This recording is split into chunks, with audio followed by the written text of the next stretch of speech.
প্রথম পর্ব অতিক্রম করে এলাম। এবার আমাদের আলোচনার দ্বিতীয় পর্ব। এই আলোচনায় আজকে আমরা পেয়েছি সঞ্চারী চ্যাটার্জি, সিনিয়র নিউট্রিশনিস্ট। ওনার সম্পর্কে একটুখানি বলি। উনি দীর্ঘদিন ডায়াবেটিক রিলেটেড কাজের সঙ্গে যুক্ত এবং speciality train expertise in child malnutrition. Madam, হ্যাঁ। সঞ্চিতা ম্যাডাম হ্যাঁ। আছেন হ্যালো। তো? হ্যাঁ, হ্যালো। আমি আছি। আমি আচ্ছা আছি। আচ্ছা, এবার আপনার কাছ থেকে আমরা একটু শুনে নেব যে এই সিচুয়েশনে মনকে ঠিক রাখার সঙ্গে সঙ্গে আমরা কিভাবে স্বাস্থ্য সচেতন হতে পারি, এবং বাড়িতে যে সমস্ত শিশু থেকে বয়স্ক যে সমস্ত লোকজন এখন বাড়িতে মধ্যেই আবদ্ধ হয়ে বসে রয়েছি, তাদের কিভাবে শরীর সচেতনতাটা বাড়ানো যায় এবং সুস্থ রাখা যায়, সেই দিকে যদি আপনি আহ, কিছুটা আমাদের আলোকপাত করেন তাহলে আমরা ভালো ভালো লাগবে। আমার বক্তব্য রাখার প্রথমে আমি এখানে যে সমস্ত আম, অনেক সিনিয়র্সরা রয়েছেন টিচিং প্রফেশন থেকে, বিভিন্ন প্রফেশন থেকে, আমি তাদের সবাইকে আমার প্রণাম জানাচ্ছি। আর এরকম একটা এত ভালো উদ্যোগের জন্য আমি সবাইকে আমার হার্দিক অভিনন্দন আর শুভেচ্ছা জানাচ্ছি। আমাকে এই জায়গায় বলতে, কিছু বলার জন্য যে সুযোগ করে দিয়েছেন ডক্টর শারদা, ওনার তার জন্য আমি কৃতজ্ঞ।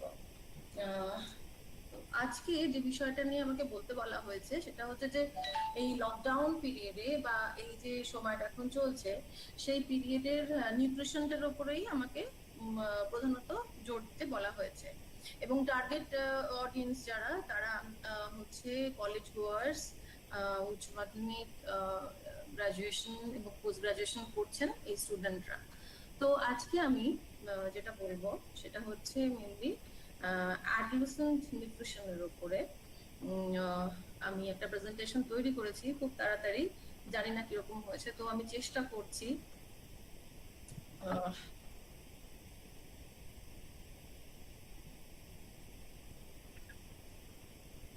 আচ্ছা, এটা কি দেখা যাচ্ছে প্রেজেন্টেশনটা? হ্যাঁ, হ্যালো। যাচ্ছে যাচ্ছে। না, যাচ্ছে আপনার ওটা ফুল স্ক্রিন একটু করতে স্পষ্ট হবে। করতে হবে। ওটা ফুল হ্যাঁ, স্ক্রিন করতে হবে। ফুল একটু স্ক্রিন স্পষ্ট করতে করে। হবে। আপনি আগে প্রেজেন্ট করুন প্লিজ। হ্যাঁ।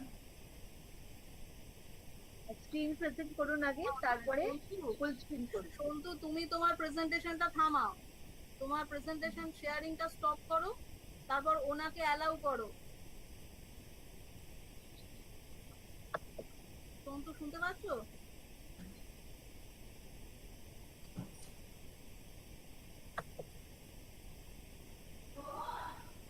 ম্যাডাম, এবার আপনি শেয়ারিং আপনি শুরু করতে পারেন। হ্যাঁ, আপনি স্ক্রিন প্রেজেন্ট করুন। এবার করুন।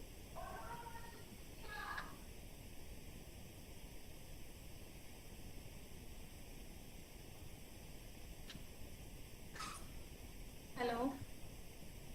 হ্যালো। হ্যাঁ, হ্যাঁ, আপনি স্ক্রিন প্রেজেন্ট করুন। Screen present.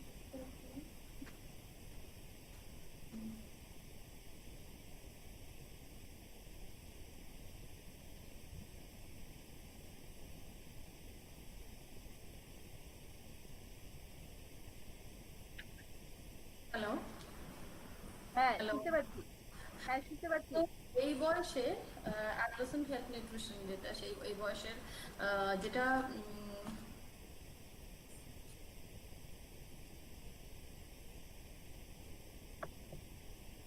Thank you. এই বয়সে নিউট্রিশনাল ম্যানেজমেন্টের যেগুলো প্রধান বিষয়, সেগুলো যেগুলো খুব কমনলি আমার কাছে যে সমস্যাগুলো নিয়ে এই বয়সের বাচ্চারা আসে, সেটা হচ্ছে যে দিদি হঠাৎ করে খুব মোটা হয়ে যাচ্ছি, বা হঠাৎ করে কিছু খাই না তাও মোটা হয়ে যাচ্ছি। কেউ কেউ আবার আসছে যে আমার ওজন কিছুতেই বাড়ছে না, এই ধরনের সমস্যা। অথবা মুড সুইং এর একটা সমস্যা, অথবা অ্যাটেনশন ডেফিসিয়েন্সি, মানে ঠিক ঠিক মতো কোনো কাজেই মন দিতে পারছি না। কিন্তু এটা শেষ অবধি থাকবে। আহ, কিছু কি অসুবিধা হচ্ছে? না ম্যাডাম, ঠিক আছে। আচ্ছা, তো আহ, যে সমস্যাগুলো বলতেও ভীষণভাবে পারি, আমরা দেখতে পাই এই বয়সে, বলতেও পারি। তো এই সময়কার নিউট্রিশনটার একটা অতিরিক্ত এই বয়সে একটা নিউট্রিশনাল নিডসটা অনেক বেশি থাকে অন্য বয়সের থেকে, কারণ তাদের একটা গ্রোয়িং ফেজ, তাদের ফিজিওলজিক্যাল আর সাইকোলজিক্যাল ডিমান্ডও এই সময়টাতে অনেক বেশি থাকে। তো সেই জন্য খাওয়া দাওয়ার প্রতি বিশেষ যত্ন নেওয়ার দরকার আছে। আর যেটা খুব কমনলি দেখা যায় এই বয়সের ছেলে মেয়েদের মধ্যে, বিশেষ করে আইদার তারা আন্ডারওয়েট, কম ওজনের, অথবা তাদের ওজন বেশি, এবং মানে ম্যালনিউট্রিশন, বেশি ওজন বা কম ওজন, এই দুটোই কিন্তু ম্যালনিউট্রিশনের মধ্যে পড়ে। আর এছাড়া অপটিমাম নিউট্রিশন এই সময়টা ভীষণ দরকার, কারণ এই সময় একটা ড্রামাটিক চেঞ্জ হয় তাদের গ্রোথ আর ডেভেলপমেন্টের। সেই গ্রোথ আর ডেভেলপমেন্ট কিন্তু মানসিক এবং শারীরিক দুটো ক্ষেত্রেই হয়। তো এখানে অনেকগুলো ফ্যাক্টর কাজ করে। সেখানে যেটা ম্যাক্সিমাম যে ফ্যাক্টরগুলোর ইম্প্যাক্ট দেখা যায় এই সময়ে নিউট্রিশনাল স্ট্যাটাসের উপরে, সেটা হচ্ছে সোশিও কালচারাল ফ্যাক্টরস। তো এইটাকে সোশ্যাল কালচারাল ফ্যাক্টরস গুলোকে ওভারকাম করার একটা যদি চেষ্টা আমরা করি, সেগুলোর জন্য একটা কাউন্সেলিং এরও দরকার হয়। এই সময়ে ফুড হ্যাবিট দেখা যায় যে ভীষণ একটা জাঙ্ক ফুডের প্রতি মেয়েদের অ্যাটেনশন তৈরি হয়, ছেলে মেয়েদের, এই বয়সের ছেলে মেয়েদের জাঙ্ক ফুডের প্রতি খুব একটা আসক্তি তৈরি হয়। এছাড়া আজে বাজে ঠিক সময় মতো না খাওয়া এবং বাজে খাবার খাওয়া, এই সমস্ত কিছুর জন্য একটা স্বাস্থ্য সমস্যা মাঝে মাঝে, নট অলওয়েজ, বাট মাঝে মাঝে স্বাস্থ্যের সমস্যাও তৈরি হতে দেখা যায়। তো আমি যদি এগুলোকে ম্যানেজ করতে যাই, ম্যানেজ করতে চাই, তাহলে কোন কোন বিষয়গুলোর উপরে আমাকে নজর দিতে হবে? বেসিক্যালি আমাদের মধ্যবিত্ত বাড়িতে যে ধরনের খাবারগুলো হয়, সেই খাবারগুলোর মধ্যেই আমি যদি একটু পরিবর্তন আনি, একটু যদি এদিক ওদিক করে আমরা পরিবর্তন আনি, তাহলেই কিন্তু আমরা একটা সুষম খাবার, প্রতিদিনকার খাবারের থালার মধ্যে কিন্তু সবাইকে করে দিতে পারবো। তো আমি বলবো যে এই সময়টা যেহেতু রিকোয়ারমেন্ট বেশি, যেহেতু ডিমান্ড অনেক বেশি এই সময়ে, বাচ্চাদের মানসিক চাহিদাও কিন্তু এই সময়টা অনেক বেশি থাকে, একটু আগে ম্যাডাম যে বললেন। তো সেই সমস্ত কিছুকে মাথায় রেখে নিউট্রিশনাল ম্যানেজমেন্টটা কিরকম হবে, আমি একটা ছোট জট ডাউন করার চেষ্টা করেছি। প্রথমেই আমি বলবো কিন্তু প্রোটিনের কথা।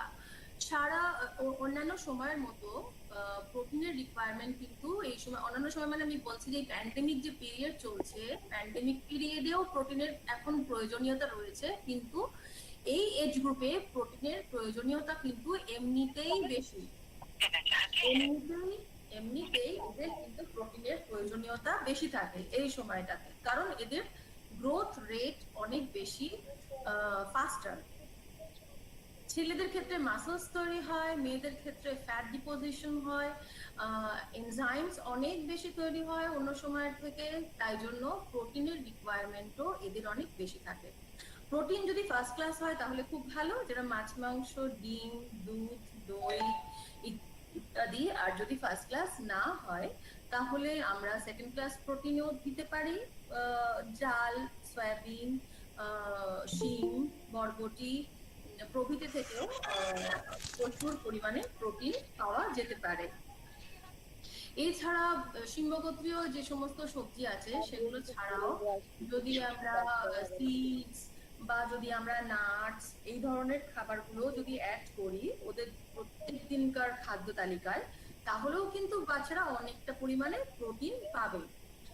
সরি ম্যাডাম, একটু ইন্টারাপশন করছি। হ্যাঁ বলুন। হ্যাঁ বলুন। প্লিজ সবাইকে বলছি একটু মিউট করুন, ভীষণ ডিস্টারবেন্স আসছে। পার্টিসিপেন্ট সবাইকে বলছি একটু প্লিজ মিউট করুন। ওকে ম্যাডাম, শুরু করুন। আচ্ছা আচ্ছা। তো হ্যাঁ, প্রোটিনের পরে আমি আমি যেটা বলবো সেটা হচ্ছে ফ্যাট। ফ্যাট সবাই বলে না না ফ্যাট খাবে না, কিন্তু না, ফ্যাট এত বড় কালপ্রিট নয়। ফ্যাটকে যখন আমরা মিস ইউজ করি তখনই কিন্তু ফ্যাট আমাদের ক্ষতি করে। আদারওয়াইজ ফ্যাট কিন্তু একটা এসেনশিয়াল নিউট্রিয়েন্ট। ফ্যাট একটা এসেনশিয়াল নিউট্রিয়েন্ট। ফ্যাটকে আমরা কিভাবে ইউজ করছি আমাদের ডায়েটে সেটার উপরে ডিপেন্ড করে যে ফ্যাট আমার ক্ষতি করবে না ফ্যাট আমার ভালো করবে। তো ফ্যাটের সোর্স হিসেবে আমরা বাড়িতে ব্যবহার করব উদ্ভিজ্জ তেল, ভোজ্য তেল, যেরকম ধরুন সূর্যমুখীর তেল, বাদাম তেল, সর্ষের তেল, যে সয়াবিনের তেল খুব ভালো, আর একটা হচ্ছে রাইস ব্রান অয়েল বা চালের তেল। এই তেলগুলি ফ্যাটি অ্যাসিড কম্পোজিশন অন্য তেলগুলোর থেকে বেটার, তো এগুলো ইউজ করা ভালো। এছাড়া যে কোনো রকমের তেল হাতের কাছে যা পাওয়া যাবে সবই কিন্তু ব্যবহারযোগ্য পরিমিত পরিমাণে। আর ফ্যাটের ক্ষেত্রে একটা কথা আমি বলবো, সেটা হচ্ছে ওমেগা 3 ফ্যাটি অ্যাসিড কিন্তু এই বয়সের বাচ্চাদের সব বয়সেরই প্রয়োজন, এবং এই প্যান্ডেমিকেও এটার ইমিউনিটিতে একটা বিশেষ রোল আছে। অ্যাডোলেসেন্ট পিরিয়ডে ওমেগা 3 ফ্যাটি অ্যাসিড কিন্তু ভীষণ ভীষণ দরকার। কারণ এই সময়টাতে তাদের যে মানসিক পরিবর্তন আসে, তাদের যে হরমোনের জন্য, হরমোনাল ইনফ্লুয়েন্সের জন্য, হরমোনাল চেঞ্জেসের জন্য যে মানসিক পরিবর্তন আসে, মানসিক স্বাস্থ্যের জন্য কিন্তু ওমেগা 3 ফ্যাটি অ্যাসিড দরকার। ওমেগা 3 ফ্যাটি অ্যাসিড কিসে পাবো? আমরা পাই বাদামে, বিশেষ করে আমন্ড জাতীয় বাদাম বা ওয়ালনাট, আখরোট। আর ফ্ল্যাক্সিড বলে তিসি, বাংলায় তিসি বলা হয়, ফ্ল্যাক্সিডের মধ্যেও প্রচুর ওমেগা 3 ফ্যাটি অ্যাসিড রয়েছে। এছাড়াও আমি যে তেলগুলোর কথা বললাম একটু আগে, যে ভোজ্য তেলগুলোর কথা বলে দিলাম, সেগুলোতেও ওমেগা 3 ফ্যাটি অ্যাসিড পাওয়া যায়। এছাড়াও মাছের তেল, এখন ইলিশ মাছ বাজারে আসছে আস্তে আস্তে, যদিও অনেক দাম বেশি, কিন্তু ইলিশ মাছেও প্রচুর পরিমাণে ওমেগা 3 ফ্যাটি অ্যাসিড আছে। কার্বোহাইড্রেটের কথায় আসি, তাহলে প্রোটিন, ফ্যাট, এরপরে কার্বোহাইড্রেট। কার্বোহাইড্রেট কিন্তু খাবারে থাকতে হবে। ভাত, রুটি, ডাল, সবজি, ফল সমস্ত কিছু থেকেই কার্বোহাইড্রেট পাওয়া যাবে। যেটা মাথায় রাখবো সেটা হচ্ছে চিনি আর ফ্রি সুগার আছে, ফ্রি সুগার আছে, এই রকম খাবারগুলোকে আমরা এড়িয়ে চলবো। কেন? ফ্রি সুগার খেলেই সঙ্গে সঙ্গে অ্যাবজর্ব হয়ে ব্লাডে যায় এবং এর ফলে ইনসুলিন স্পাইক হয়। কনস্ট্যান্ট ইনসুলিন স্পাইক হলে ইনসুলিন রেজিস্ট্যান্স তৈরি হয় বডিতে, এবং এটা সব বয়সেই হয়, মানে ছোটদের হবে না বড়দের হবে এরকম কোনো ব্যাপার নেই। বিশেষ করে এই বয়সে যাদের হরমোনাল ইমব্যালেন্স আছে কোনো কারণে, আমি পরে আসবো জটিলতাগুলোতে যখন আসবো তখন, তাদের জন্য চিনি, গুড়, মধু, যেগুলো সিম্পল সুগার, শুধুমাত্র চিনি দিয়ে তৈরি, শুধুমাত্র চিনিই আছে, আর কিছুই তার থেকে পাওয়ার নেই, সেগুলিকে বর্জন করে চলতে হবে। আমরা খাবো কোন শর্করাগুলো, কোন কার্বোহাইড্রেট মধ্যে প্রোটিনও আছে, যে সোর্সগুলোতে প্রোটিনও আছে, ভিটামিনও আছে, মিনারেলও আছে এবং ফাইবারও আছে, সেই ধরনের কার্বোহাইড্রেট আমরা খাবো, পছন্দ করবো, মানে তালিকার মধ্যে রাখবো। প্রোটিন, ফ্যাট, কার্বোহাইড্রেটের পরে আসছি ভিটামিনের কথায়। তো এখন ইমিউনিটি না বাড়ালে এই যে ইনফেকশন যেভাবে হচ্ছে চারিদিকে, আমরা কোনো না কোনো দিন, মানে এরকমই ভাবা হচ্ছে যে প্রচুর পার্সেন্টেজ অফ পপুলেশন ইনফেক্টেড হবে। তো যারা বাইরে বেরোচ্ছি, যারা কাজে যাচ্ছি, প্রতিদিন বিভিন্ন লোকের সাথে আমাদের মুখোমুখি দাঁড়াতে হচ্ছে, বিভিন্ন জায়গায় গিয়ে এক্সপোজড হচ্ছি, তাদের ইমিউনিটি বাড়ানো ছাড়া আর কোনো রাস্তা নেই। তো how to increase our immunity? আর ইমিউনিটি বলতে প্রথমেই এখন প্রচুর ভিটামিন সি অ্যাডভার্টাইজমেন্ট পেয়েছে।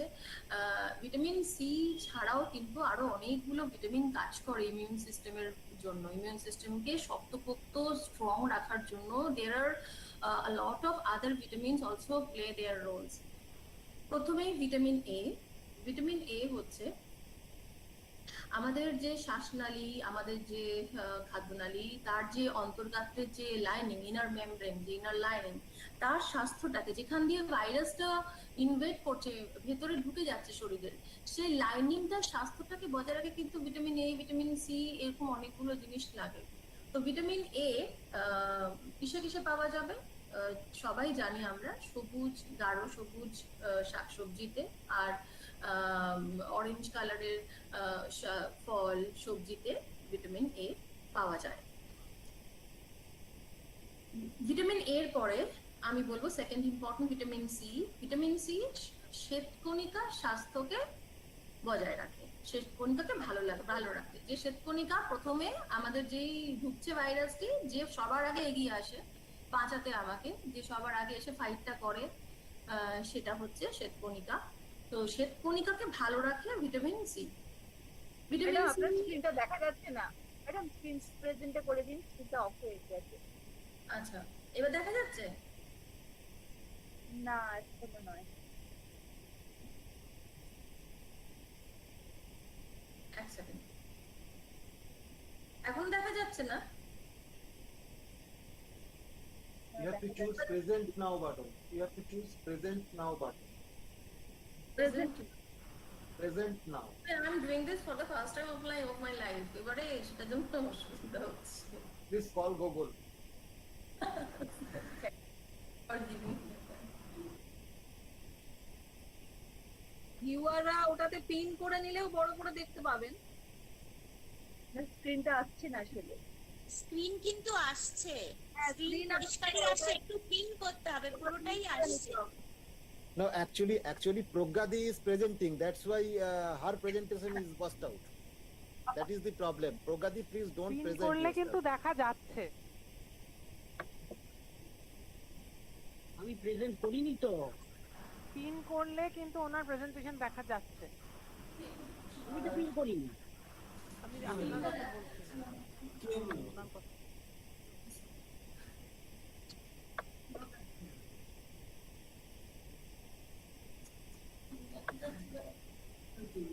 তুমি যদি পজ করে দাও। শুনতে কোথায়? শুনতে পাচ্ছি।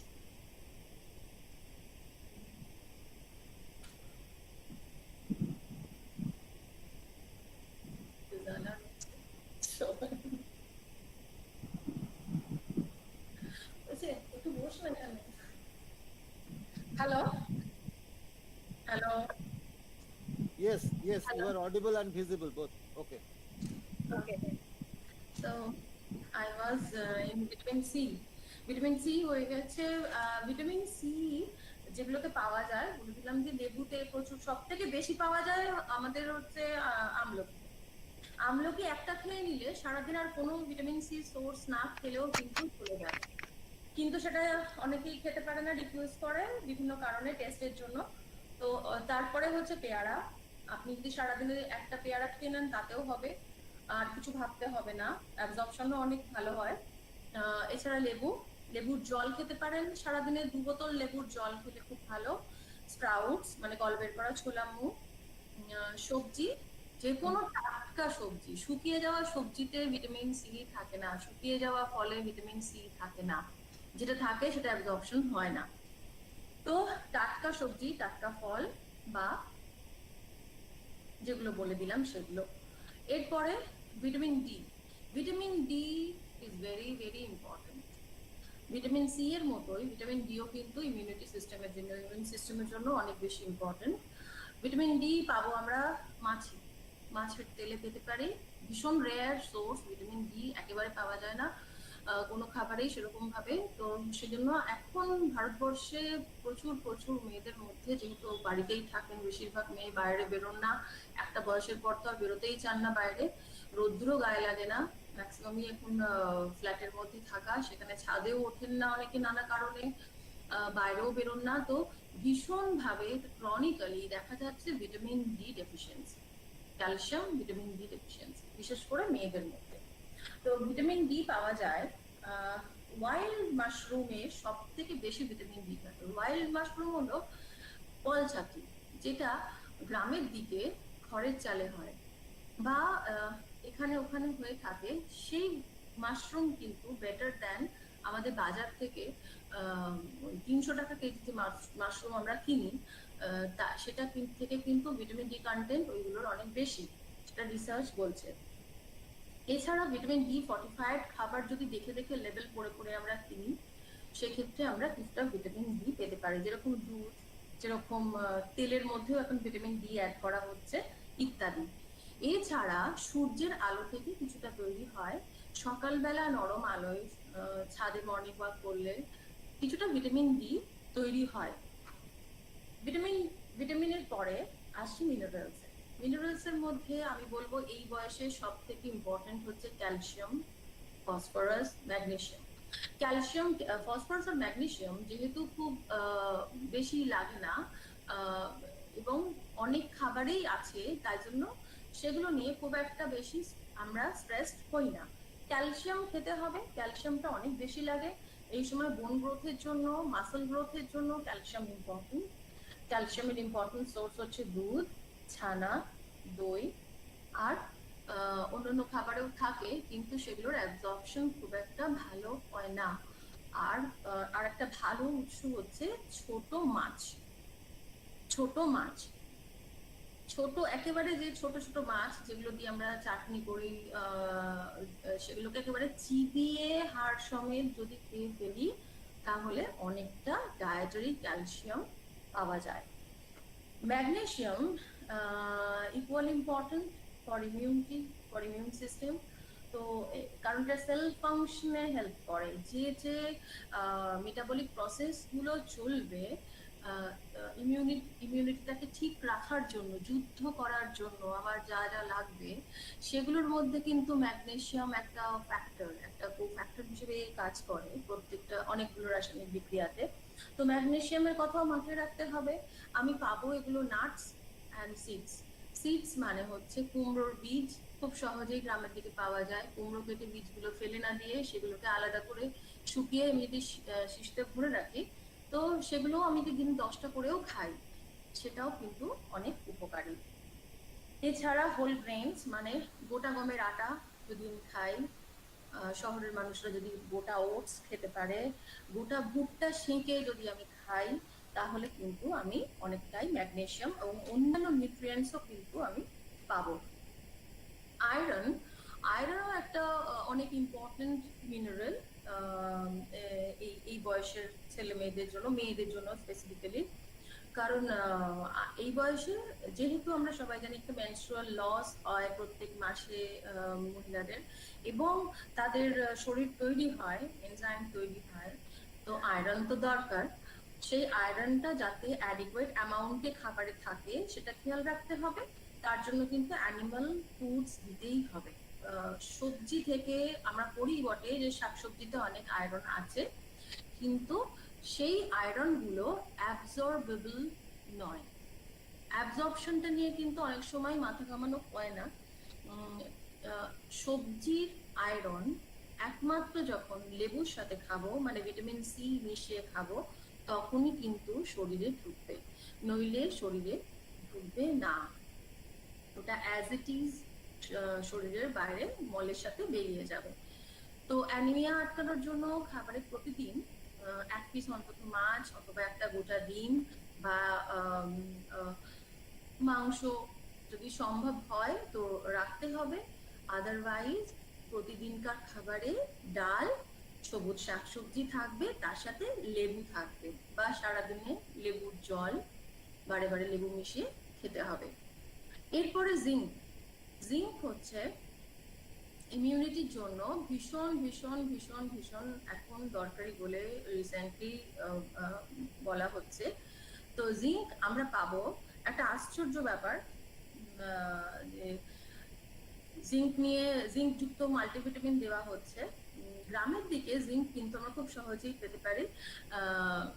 পুকুরে যে ঝিনুক হয়, গেরি গুগলি নয়, কিন্তু যে ঝিনুক যেগুলো হয়, সেই ঝিনুক অয়েস্টার হচ্ছে richest source, dietary source of zinc.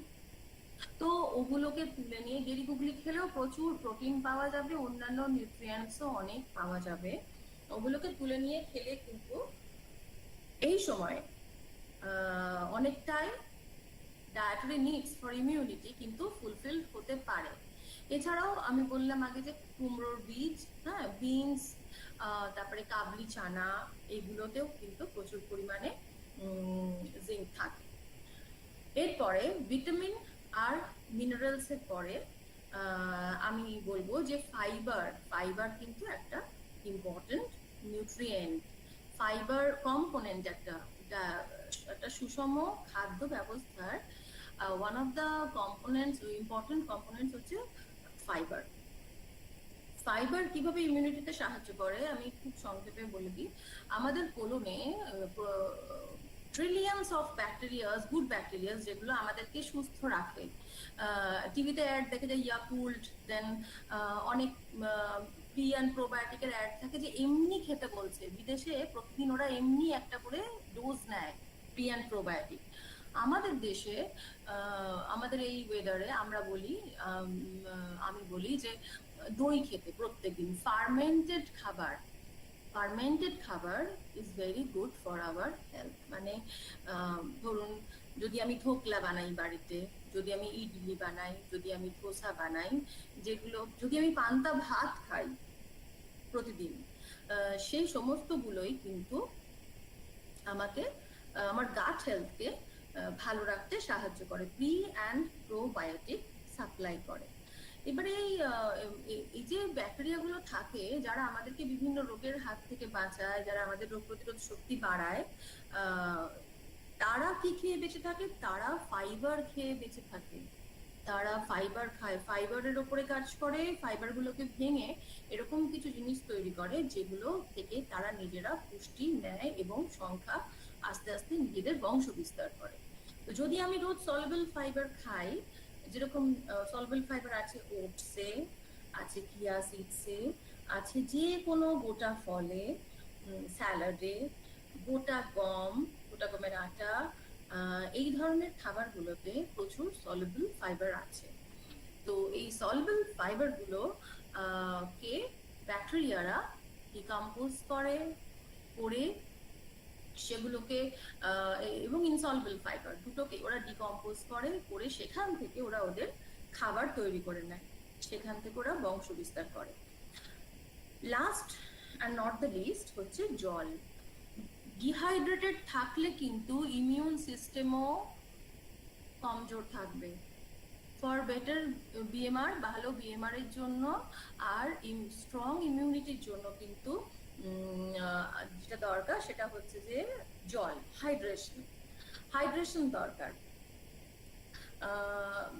দিনে 3 থেকে 4 লিটার জল খেলে আমার মনে হয় যে হাইড্রেশনটা ঠিকঠাক থাকবে।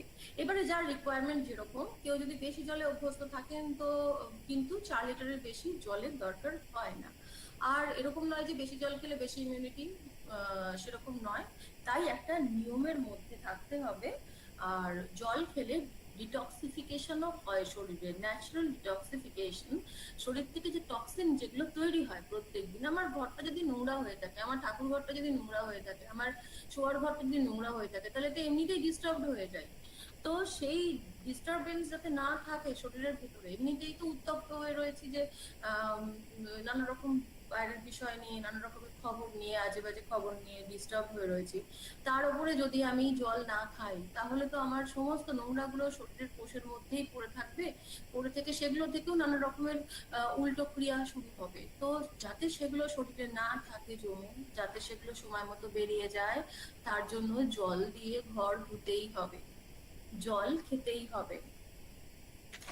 জলের পরে তাহলে মোটামুটি protein, fat, carbohydrate, vitamins, minerals, fibre and water, এইগুলো নিয়ে সুষম একটা খাদ্য তালিকা তৈরি করে যদি আমরা প্রত্যেক দিনকার দিনে সারাদিনের মধ্যে ভাগ করে নিয়ে খেতে পারি, অনেকটাই কিন্তু এগিয়ে গেলাম, অনেকটাই কিন্তু ভালো থাকার রাস্তাতে এগিয়ে গেলাম, অনেকটা রাস্তা।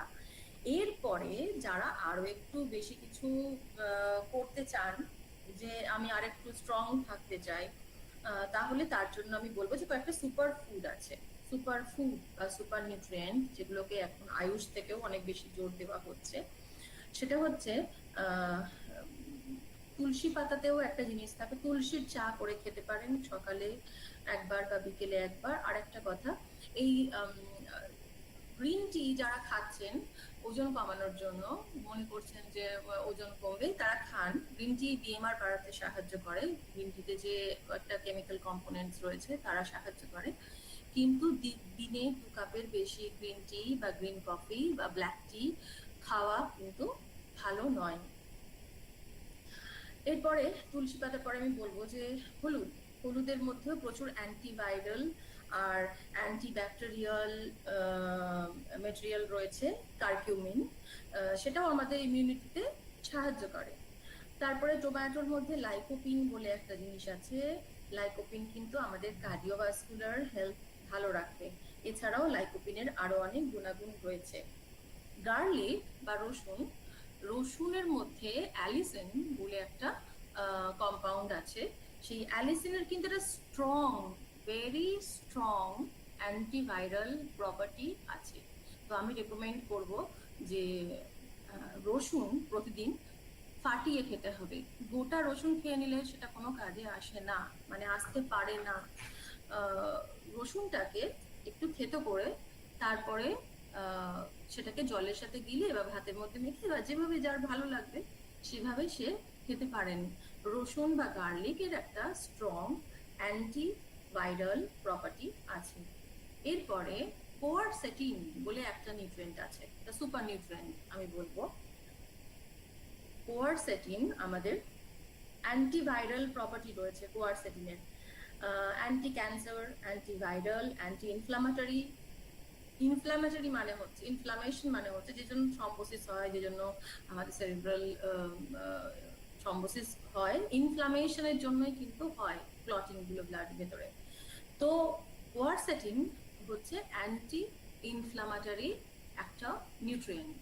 কোয়ারসেটিন সব থেকে বেশি পাবেন পেঁয়াজে, সবজির মধ্যে পেঁয়াজে সব থেকে বেশি কোয়ারসেটিন থাকে। এছাড়া ফলের মধ্যে আপেলে, কালো আঙুরে কোয়ারসেটিন থাকে। আমি কিন্তু যে নামগুলো বলছি এগুলো হচ্ছে রিচ বা richest source of that particular nutrient. এখানে কিন্তু আরো অনেক কিছু নাম আপনি হয়তো নেটে পাবেন বা অন্য কোথাও দেখলে পাবেন, সেগুলোতেও থাকে কিন্তু কম পরিমাণে। আর এই জিনিসগুলো এগুলো কিন্তু অল্প খেলেই আপনি অনেক বেশি পরিমাণে এই নিউট্রিয়েন্টগুলো পাবেন। এরপরে গ্রামের মানুষের জন্য, আমাদের জন্য আমি বলি মোরিঙ্গা বা ড্রামস্টিক, মানে সজনে ডাঁটা, সজনে শাক, সজনে ফুল ভীষণ ভীষণ উপকারী। এখন আমাদের ন্যাশনাল ইনস্টিটিউট অফ নিউট্রিশন বা আইসিএমআর এই সমস্ত জায়গাগুলোতে মোরিঙ্গা নিয়ে প্রচুর রিসার্চ হচ্ছে, এবং ভারতে যতগুলো ম্যালনিউট্রিশনের প্রজেক্ট চলছে সেখানে এটিকে সুপার ফুড হিসেবে ইউজ করা হচ্ছে, বিভিন্ন খাবারে মেশানো হচ্ছে। মোরিঙ্গা, আমার যদি বাড়িতে জায়গা থাকলে একটা সজনে গাছ বসালে কিন্তু সেটা ভীষণভাবে উপকারী, এবং ইমিউনিটি তো দেয়, ইমিউনিটির সাথে সাথে অন্যান্য প্রচুর উপকার রয়েছে। সজনে শাক, সজনে ফুল এবং সজনে ডাঁটা, তিনটে জিনিসেরই। তারপরে এইগুলোই মোটামুটি। বিটালিনস বলে একটি নিউট্রিয়েন্ট আছে। বিটালিনস হচ্ছে বিটের মধ্যে পাওয়া যায়, লাল বিটের মধ্যে পাওয়া যায়। বিটালিনস যদি কারো শ্বাসকষ্ট হচ্ছে, ধরুন এই কোভিড পিরিয়ডে বা এমনিতেও রেগুলার বেসিসে যদি কারো শ্বাসকষ্ট থাকে, সে যদি প্রতিদিন বিটের জুস খায় এক্সারসাইজের আগে অথবা এমনিতেও, এক্সারসাইজ করলে তো খুবই ভালো সব দিক দিয়েই, সেক্ষেত্রে কিন্তু অনেক ক্ষেত্রে এই তার অক্সিজেনেশন এবিলিটি, সেলের কোষের মধ্যে অক্সিজেনকে পৌঁছে দেওয়ার ক্ষমতা কিন্তু বাড়িয়ে দেয় বিটালিনস, মানে বিটের জুস। আর ন্যাক বলে একটা জিনিস আছে, এন অ্যাসিটাইল সিস্টিনও আমাদের প্রচন্ডভাবে ইমিউন সিস্টেমকে হেল্প করে। এটা আমরা পাবো পাকা কলাতে, পাবো পালং শাকে, পাবো পালং শাক এখন তো অল্প অল্প পাওয়া যাচ্ছে, পাকা কলা এখন পাওয়া যাচ্ছে। আর ব্রকলিটার দাম অনেক বেশি, যাই হোক। বিনস আর মটরশুঁটি, এগুলোতে ন্যাক পাওয়া যায়। এই সমস্তগুলোই। এছাড়া পলিফেনলস হচ্ছে অনেক খাবারই আছে, যেরকম এই গ্রিন টি, ব্ল্যাক টি, তারপরে কি কি সমস্ত কিছু খাই আমরা, এই সব কিছুই কিন্তু মেনলি বেসিক্যালি পলিফেনলস এর কথা ভেবেই কিন্তু দেওয়া হয়। অ্যান্টি এজিং, দেন অ্যান্টি অক্সিডেন্টস বলে যেগুলো লেখা থাকে সেগুলো ম্যাক্সিমামই কিন্তু অনেকটাই কিন্তু পলিফেনলস রয়েছে। এরপরে আমি যেটা বলবো এটা গেল যে আমার কি কি নর্মাল খাবার আমি কিভাবে সাজাবো, কি কি থাকতে হবে খাবারের মধ্যে এবং কোনগুলো নির্বাচন করব আমি। আর তার সাথে আমি বললাম কিছু সুপার ফুড বা কিছু সুপার নিউট্রিয়েন্ট যেগুলো আমাকে আর একটা ধাপ এগিয়ে দিতে পারে আমার স্বাস্থ্য ব্যবস্থাকে, আমার প্রতিরক্ষা ব্যবস্থাকে কি করে আমি একটুখানি স্ট্রং করব, সেগুলো আমি বললাম। এরপরেও কিন্তু আসছে যেটা স্যার বলেছেন অনেক আগে, ইটিং প্যাটার্ন। ইটিং প্যাটার্ন এই বয়সে কিন্তু একটা ভীষণ ইম্পর্টেন্ট জিনিস। এই সময় মতো না খাওয়া, টিফিন না নিয়ে যাওয়া, অনেকক্ষণ না খেয়ে থাকা, বা সকালটা উপোস করেই কাটিয়ে দিলাম, কালকে দেখবো 2 কেজি ওজন কমে গেছে, এই যে ধারণাগুলো, এই যে মানে অভ্যাসগুলো, এইগুলো কিন্তু সব থেকে ক্ষতিকর। আমার এই সুদীর্ঘ 19 বছরের যে প্র্যাকটিস, 19 বছরের যে কর্মজীবন, আমি অনেকটা রাস্তার মধ্যে দিয়ে এসেছি, অনেকের সাথে কথা বলেছি, অনেক মানুষের সাথে মিশেছি। সেখান থেকে আমার যেটা মনে হয় যে আমি যা খাচ্ছি, আমি যেটা পেয়েছি, আমার সামনে যেটা আছে, আমার মা আমাকে যেটা খেতে দিয়েছে, আমার পরিবার আমাকে যেটা দিয়েছে, সেই খাবারটা যদি আমি ভালোবেসে খাই, সেটা আমার যেভাবে শরীরে কাজে আসে, আমার সিস্টেমে যেভাবে লাগে, সেটা কিন্তু আমি মন্ডামিটাই কোপ্তা খাচ্ছি আর মনের ভেতরে ভেতরে গজরাচ্ছি যে আমার আজকে অনেক ক্যালোরি চলে গেল, কালকে গিয়ে দেখবো 2 কেজি ওজন বেড়ে গেছে, ওটা কিন্তু শরীরের ওই কাজে আসে না। লেগে যায় হয়তো কিছুটা ওজন বাড়ে। Mindful eating are eating with satisfaction plays a very important role in building our immunity, in building our health.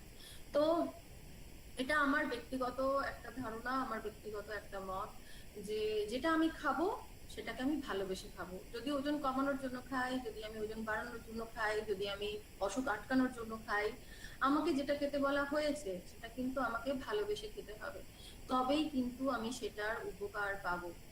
মন যদি বলে না না এটা ঘাস ফুস আমি খাবো না, এটা তো বাজে খাবার, এটা তো আমার একদম ভালো লাগে না, সেটা কিন্তু সেভাবে এফেক্ট শরীরের মধ্যে আসে না। শরীর কিন্তু তার বিপরীতে কাজ করার চেষ্টা করে। মনে যা হয় শরীরের প্রত্যেকটা বিক্রিয়াতে কিন্তু তার এফেক্ট আসে, এইটা একটা আমি বলবো। আর এই বয়সের ছেলে মেয়েদের জন্য আমি যেটা বলবো সেটা হচ্ছে ফাস্ট ফুড। ফাস্ট ফুড কেন খাবে না? কারণ ফাস্ট ফুডের একটা অ্যাডিকশন করে দেওয়ার ক্ষমতা আছে। যেরকম সিগারেটের অ্যাডিকশন হয়, যেরকম মদের অ্যাডিকশন হয়, ম্যাডাম একটু আগে বললেন যেরকম মোবাইলের অ্যাডিকশন হয়, সেরকম ফাস্ট ফুডেরও অ্যাডিকশন হয়। একই সময়ে তোমার মনে হবে প্রতিদিন যে যে সময়টায় ফাস্ট ফুড কেউ খাবে, দুপুরবেলা টিফিনের ঘন্টা পড়লো, টিফিন তো আনেনি, তাহলে চলো একটু বাইরে বেরিয়ে একটা রোল খেয়ে নিই বা কিছু একটা খাই বাইরের খাবার। ওই প্রত্যেক দিন ওই একই সময়ে তোমার মধ্যে ভেতরে ওই বেলটা পড়বে যে আজকে বার্গার খাবো, কালকে পিৎজা খাবো। তো চেষ্টা করো বাড়ির করা খাবার ব্যাগে রাখতে, যাতে করে তুমি ওই হাতছানিটা এড়াতে পারো। আর ব্যাগের খাবারটা যদি ঠিক সময় খেয়ে নাও, তাহলে তোমার মন কিন্তু ওই বাইরের দিকে যাবে না। ইটিং প্যাটার্ন, ভালো ইটিং প্যাটার্ন মানে হচ্ছে সঠিক সময়ে সঠিক খাবারটা খেয়ে ফেলা, নিজেকে সেই অভ্যাসে অভ্যস্ত করে ফেলা, যাতে করে আমাকে কেউ বাইরের কোনো রকম কোনো হাতছানি আমাকে বাইরের খাবারের দিকে নিয়ে যেতে না পারে। দরকার হলে নিজে কুকিং শেখো, ভালো রান্না কি করে করতে হয়, কম তেলে কম চিনিতে, এখন প্রচুর সোর্স আছে শেখার, সেখান থেকে দেখো, শেখো, নিজের বুদ্ধি অ্যাপ্লাই করো, নিজের জন্য খাবার বানাও, এখন অনেকটা সময় আছে। কুকিং এ অনেকগুলো ইন্দ্রিয় কাজ করে একসাথে, কাজে এটা স্ট্রেস বাস্টারও, তোমাদের ভালোও লাগবে, নিজে একটা কিছু করছো, নিজে একটা কিছু আবিষ্কার করছো, নিজের জন্য করছো, মায়ের জন্য করছো, পরিবারের জন্য করছো। তো সেরকম কিছু করো, কিন্তু এই কেমিক্যালি ইঞ্জিনিয়ার্ড যে খাবারগুলো, প্রসেসড খাবার, যেগুলো লোককে টেনে নিয়ে গিয়ে বসিয়ে 2000 টাকা খরচ করিয়ে খাওয়ায়, জোর করে সেই ধরনের খাবারের প্রতি আসক্তি গড়ে উঠতে দিও না, এটা আমার রিকোয়েস্ট। কারণ এখন খুব এই বয়সের মেয়েদের মধ্যে ভীষণ ভাবে পিসিওডি, খুব শুনবে হয়তো নেট খুলে দেখছো পিসিওডি পিসিওডি, তো এটা ভীষণ কমন হয়ে গেছে। সেটা কিন্তু দেখো এখানে এত ডিটেলে এটা নিয়ে বলার জায়গা নয়। তো এই পিসিওডি কিন্তু আমি ছোট্ট করে তোমাদেরকে বলছি, হচ্ছে কিন্তু তোমাদের জীবনযাত্রা জনিত কারণে। তোমরা ফাস্ট ফুড খাচ্ছ, তোমরা সময় খাও না, এক্সারসাইজ করো না, সেই জন্যই কিন্তু এত পিসিওডি হচ্ছে এত বেশি এখন। আগে তো এত শুনতাম না, এখন তো যে আসে সেই বলছে ওজন কমছে না, ওজন কমছে না, তো টেস্ট করালে দেখা যাচ্ছে যে তার একটা হয়তো সিস্ট আছে। তো যখনই দেখবে যে পিরিয়ডে ইরেগুলারিটিস হচ্ছে বা একটা কিছু বডি সবসময় সিগন্যালিং করে যে কিছু একটা গন্ডগোল হতে চলেছে বা কিছু একটা গন্ডগোল হচ্ছে, তখনই কিন্তু অ্যালার্ট হয়ে যাবে। আর আমি বলবো ঘুমের কথা, দিনে 7 থেকে 8 ঘন্টা অবশ্যই ঘুম দরকার। সেটা যদি সকালবেলা তুমি ব্যায়াম করো, সকালবেলা হাঁটো এবং সারাদিন বাড়ির কাজে মাকে একটু সাহায্য করো, নিজের কাজগুলো করো, জামা কাপড় কাচো, তাহলে কিন্তু ঘুম আসবে, একদম শিওর আসবে। ঘুম আবার আসবে নাকি, আমি নিজেই তো ঘুম আসছিল না লকডাউনের পরে, কাজকর্ম সিঁড়ি মুছতে আরম্ভ করে দিলাম, বাড়ির কাজ করতে আরম্ভ করে দিলাম, এত পরিশ্রম করছি যে ঘুম তো আসবেই, পরিশ্রম করলেই ঘুম আসবে। আর মেডিটেশন করতে পারো, যদি ওটা আমার ফিল্ড নয় তাও আমি অ্যাডভাইস করবো, মেডিটেশনও খুব ভালো কিন্তু সমস্ত কিছুকে কন্ট্রোলে আনতে, নিজের ইচ্ছেগুলোকে কন্ট্রোলে আনতে, নিজের যেটা করতে জানি করলে ভুল কিন্তু মনটা বলছে চল চল ওটাই করি, সেটাকে কন্ট্রোল করতে কিন্তু মেডিটেশন অনেকটা সাহায্য করে। আর রিফাইন্ড খাবার আগেও বলেছি যে চিনি প্রচুর আছে এরকম খাবারগুলো খেও না, আর রিফাইন্ড খাবারগুলোকে অ্যাভয়েড করো, এই খাবারে ফাইবার রাখো। তো মোটামুটি এইগুলোকে যদি শুনে চলো, যদি মেনে চলো, সময় খাওয়া, খাবারে গ্যাপ না দেওয়া, স্কিপ না করা, দেখো না খেয়ে কিন্তু কেউ রোগা হয় না। তো যদি এগুলোকে শুনে চলো, মেনে চলো, নিশ্চয়ই তোমার ইমিউনিটি খুব ভালো থাকবে, তোমরাও খুব ভালো থাকবে। আর ম্যাডাম তো বললেন শুনে আমারও খুব ভালো লাগলো যে এটা তো চিরকাল থাকবে না, এটা তো চলেই যাবে, কিছুদিন পরেই এটা চলে যাবে, সবকিছু ঠিক হয়ে যাবে, আমরাও আবার আগের মতোই জীবনযাপন করতে পারবো, পুরোপুরি না হলেও অনেকটাই ফিরতে পারবো সাবধানতা অবলম্বন করে। তো সবাইকে অনেক অনেক ধন্যবাদ, অনেক অনেক ভালোবাসা। আর হ্যাঁ দিদি, মোটামুটি তো হলো আমার বলার, যদি এবার কারো কিছু জিজ্ঞাসা থাকে। Thank you madam, thank you madam. হ্যাঁ আচ্ছা, এবার আমরা ইন্টারঅ্যাক্টিভ সেশনে হ্যাঁ আমাদের ফ্যাকাল্টি অগ্নিশার আনন্দিতাকে বলছি তোমরা প্রশ্ন যেগুলো চ্যাট বক্সে পেয়েছো সেগুলো যদি একটু ম্যাডামকে করো। হ্যাঁ বলুন। শুনতে পাচ্ছেন? নমস্কার ম্যাডাম। হ্যাঁ নমস্কার, বলুন। ম্যাডাম শুনতে পাচ্ছেন? হ্যাঁ শুনতে পাচ্ছি, বলুন। হ্যাঁ ম্যাডাম, একজন প্রশ্ন করেছে, একজন স্টুডেন্ট, উনি প্রশ্ন করেছেন যে এই যে মাল্টিভিটামিন ট্যাবলেটস, তো এইটা কি খাওয়া ভালো, মানে এটা কি কোনো ওয়ে আউট, মানে আমি যদি প্রপার খাবার না খেয়ে আমি যদি ট্যাবলেটের উপর ডিপেন্ডেন্সিটা আমার যদি বেড়ে যায়, তো এটা কি ঠিক? ডিপেন্ডেন্সি যদি বেড়ে যায়, শুনুন, প্রথম কথা তো মাল্টিভিটামিন এরকম ভাবে নিজে নিজে নেওয়াটা ঠিক না। আর যদি কারো অভাব থাকে শরীরে বা যদি কারো প্রয়োজনীয়তা বেড়ে গিয়ে থাকে কোনো মুহূর্তে যে এটা হয়েছে এই জন্য কি বেশি দিতে হবে, সেক্ষেত্রে তো সেটা নেওয়া যায়। আর জেনারেলি একটা হিস্ট্রিতে যদি পাওয়া যায় যে বিগত 6 মাস সে কোনো মাল্টিভিটামিন খায়নি এবং তার খাবারের মধ্যেও ডেফিসিয়েন্সি রয়েছে, তার ডায়েট হিস্ট্রিতে যদি পাওয়া যায় যে তার খাবার ঠিক মতো ছিল না, সে খায়নি, মিল স্কিপ করেছে বা একটা ইমব্যালেন্সড খাবার খেয়ে রয়েছে, তখন সেক্ষেত্রে আমরা বলি যে ঠিক আছে একটা মাল্টিভিটামিন খাবে উইথ জিঙ্ক, এখন বলা হচ্ছে 30 দিন খেয়ে সেটাকে বন্ধ করে দিতে হবে, 30 ডেজ একটা করে ক্যাপসুল খেয়ে বন্ধ করে দিতে হবে। কিন্তু আমি বলছি ওষুধ নিজে নিজে এইভাবে, কোনো ওষুধই এইভাবে নিজে নিজে কিন্তু খাওয়াটা সেফ নয়, আগে কোনো এক্সপার্টের সাথে কথা বলে তারপরেই ওষুধ খাওয়া শুরু করা উচিত। আচ্ছা ম্যাডাম, আরেকটি প্রশ্ন হচ্ছে যে আপনি ইয়াকুটের কথা বললেন, বা আমরা টিভিতে অনেক সময় অ্যাডভার্টাইজমেন্ট দেখি যে রিভাইটালের এনার্জি বুস্টার, তো এগুলো কি সেফ হেলথের জন্য? দেখুন, আপনি যখনই একটা প্লাস্টিকের মোড়া কিছু খাচ্ছেন প্রকৃতির বাইরে, তো একটা তো সিনথেটিক মেটেরিয়াল আপনার শরীরে যাচ্ছে। এবার আমরা হ্যাবিচুয়েটেড, আমাদের সিস্টেম হ্যাবিচুয়েটেড, আমরা এরকম খাই, আমাদের সহ্য হয়ে গেছে লাইক দ্যাট, এই কনসেপ্ট থেকে আমরা নিজেদের ইচ্ছে মতোই খাই। কিন্তু সবসময় আমি এটা মনে রাখবো যে যতটা প্রকৃতির কাছে থাকবো ততটাই সেফ থাকবো। ওগুলো তো একটা অ্যাডভার্টাইজমেন্ট দিচ্ছে, একটা বোকা বানাচ্ছে বলতে পারেন আর কি। আপনি প্রি অ্যান্ড প্রোবায়োটিক আমরা ন্যাচারাল খাবার থেকে যদি পাই। হ্যালো, আমি যদি প্রকৃতির খাবার থেকে প্রি অ্যান্ড প্রোবায়োটিক পাই, দই খেলেই তো প্রত্যেকদিন মিটে গেল। তাহলে আবার আমি কেন অত টাকা দিয়ে একটা এন্টেরোচার্মিনা বা একটা ইয়াকুল্ট আমি কেন কিনে খেতে যাব? আমাদের দেশে কি মানুষের অত পয়সা আছে? আর যাদের থাকবেই বা আমি পার্সোনালি বলি যে দই খাবে, প্রতিদিন দই বসিয়ে খাও বাড়িতে, তুমি আচার বানিয়ে খাও, তুমি ইডলি খাও, ধোসা খাও, তুমি সাম্বার খাও। দেন সাম্বারটা কিন্তু ফার্মেন্টেড খাবার নয়। ঢোকলাও একটা ফার্মেন্টেড খাবার। পান্তা ভাত খেতে পারে কেউ, সকালবেলা ভিজিয়ে রেখে রাত্রিরে খাক না, তাতে তো প্রচুর পরিমাণে ভিটামিন বেড়ে যায়। বি কমপ্লেক্স আপনি তো অন্য কোথাও থেকে পাবেন না। বি12 তো কোনো খাবারে পাওয়া যায় না অ্যানিমাল ফুড ছাড়া, সেটা তো পান্তা ভাতে পাওয়া যায়। তো সেই খবরগুলো তো জানিয়ে দিতে হবে সবাইকে। আমি কেন ভুলভাল বলবো যে ইয়াকুল্ট খাও? হ্যাঁ ম্যাডাম, আরেকটা প্রশ্ন ম্যাডাম, সেটা হচ্ছে যে আপনি যে ভিটামিনস আর মিনারেলস এর কথা বললেন, হ্যাঁ, তো ভিটামিনস আর মিনারেলস একটা ইম্পর্টেন্স তো রয়েছে, কিন্তু এই ভিটামিনস আর মিনারেলস বডির যদি কোনো স্পেশাল মেডিকেল কন্ডিশন থাকে বা কোনো ডিজিজ কন্ডিশন থাকে, তাহলে কি এগুলো কি ভ্যারি করে, কি সব রকম ভিটামিনই আমরা ইন দ্যাট কেসও আমরা নিতে পারি, খেতে পারি? না, আমি যেটা যা বলেছি প্রথম শব্দটা থেকে লাস্ট শব্দটা অবধি, সেটা একমাত্র একটা হেলদি ইন্ডিভিজুয়ালের জন্য। Medical conditions will always differ, ঠিক আছে?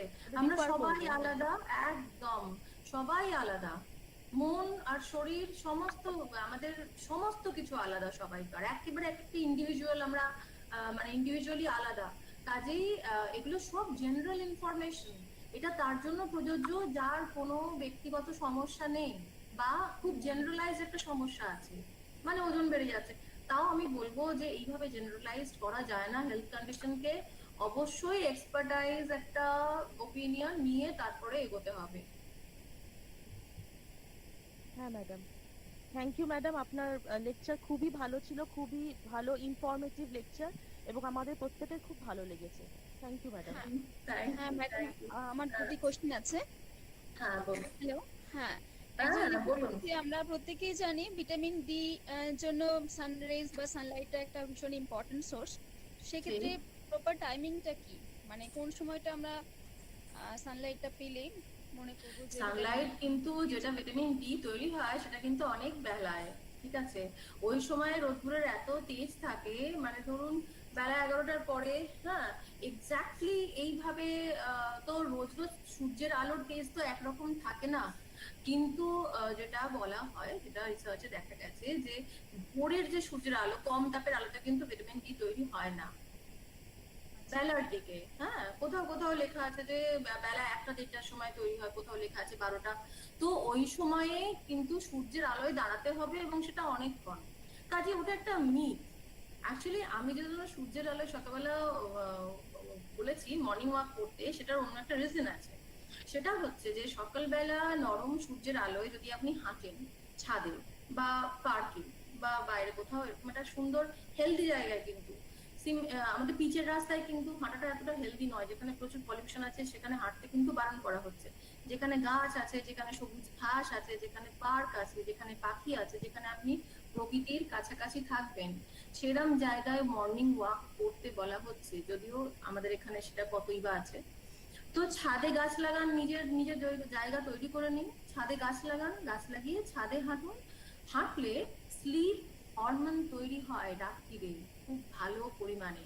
যাদের ঘুমের অসুবিধা আছে তারা সকালবেলা ছাদে হাঁটুন। একটু আগে বলছিলেন, তখন ম্যাডাম বলছিলেন যে ঘুম হচ্ছে না রাত্রিরে, তাদেরকে বলছি যে স্লিপ টি পাওয়া যায় অনলাইনে, দেখবেন স্লিপ টি, তুলসী আর ক্যামোমাইল বলে একটা হার্ব আছে, সেই দুটো মেশানো একটা চা পাতা অনলাইনে পাওয়া যায়।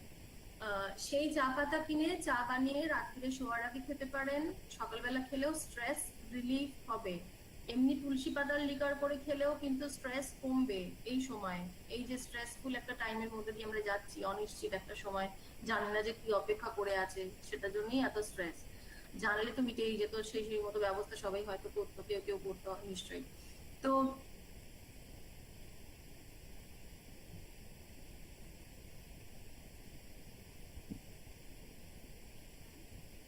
হ্যালো ম্যাডাম হ্যালো, আমি বোধহয় ডিসকানেক্ট হয়ে গেছেন।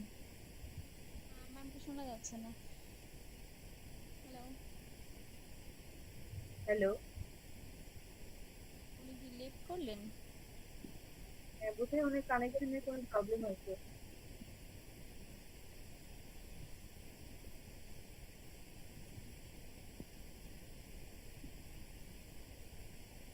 হ্যালো,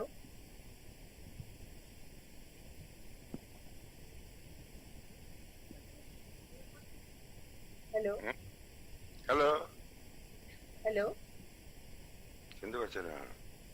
শুনতে পাচ্ছি না তো। হ্যালো ম্যাডাম, শোনা যাচ্ছে না কিছু? না, হ্যালো, হ্যাঁ উনি বোধহয় লেট করেছেন, কোনোভাবে কানেকশন ফেল হয়েছে, ডিসকানেক্ট হয়ে গেছে মনে হয়। কানেক্ট হয়ে গেছে।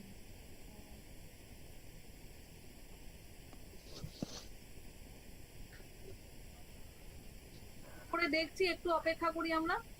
হ্যাঁ হ্যাঁ হ্যাঁ, এই সেশনটা কিন্তু দারুণ হয়েছে কি। হ্যাঁ থ্যাংক ইউ, খুব ভালো session, interesting, useful, many many thanks, particularly the second session. আর প্রথমটাও খুব ভালো হয়েছে।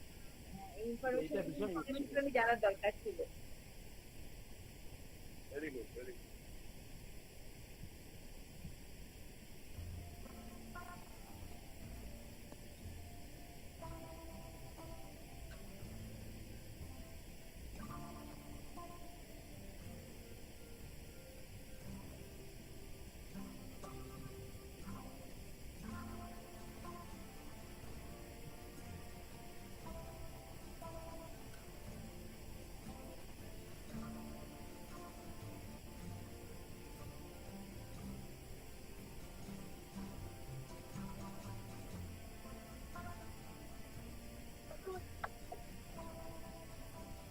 ওনার ওই কম্পিউটারটা, ওনার চার্জটা কমে গেছে, উনি আবার কানেক্ট করছেন, একটু অপেক্ষা করুন।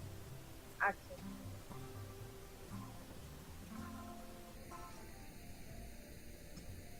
Hello Gargi ma'am.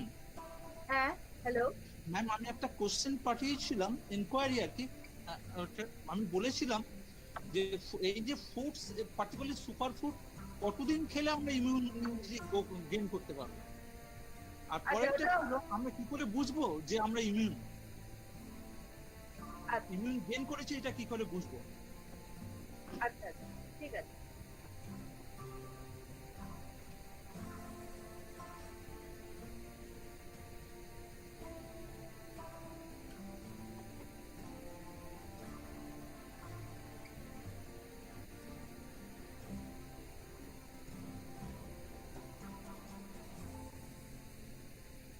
পার্টিসিপেন্টদের বলছি একটু শেষ অবধি আপনারা থাকবেন, কারণ এটা শেষ হলে 6টা থেকে 8টা আমরা আমাদের ফিডব্যাক ফর্মটা ওটাকে অন করে রাখবো।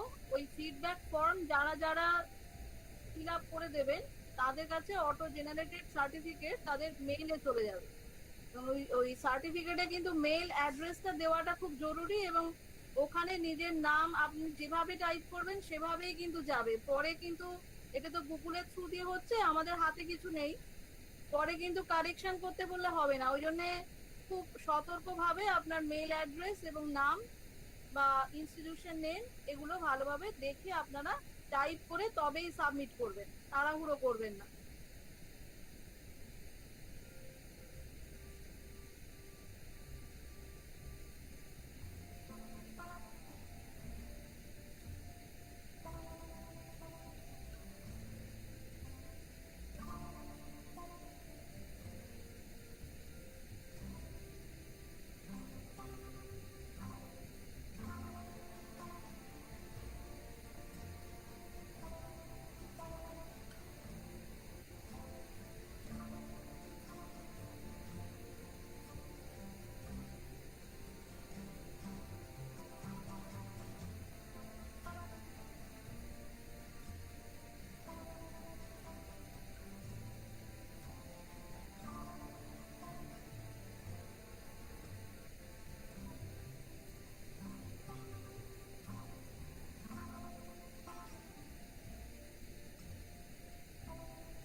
হ্যাঁ, সঞ্চিতা দি চলে এসছে।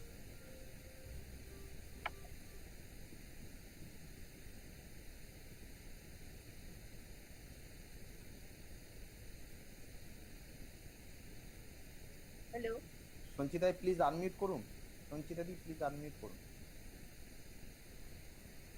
হ্যালো, শোনা যাচ্ছে? হ্যালো, হ্যাঁ শোনা যাচ্ছে? শোনা হ্যাঁ শোনা যাচ্ছে। শোনা যাচ্ছে ম্যাডাম?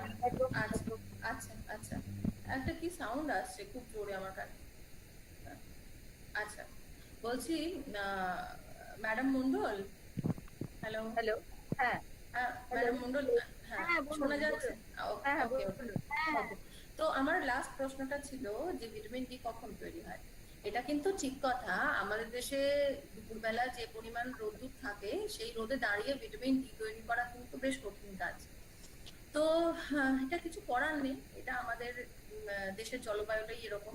তো যারা বাইরে কাজ করে, মাঠে ঘাটে কাজ করে বা রাস্তায় সেলসের কাজ করে, তাদের কিন্তু ভিটামিন ডি এর অভাব হয় না।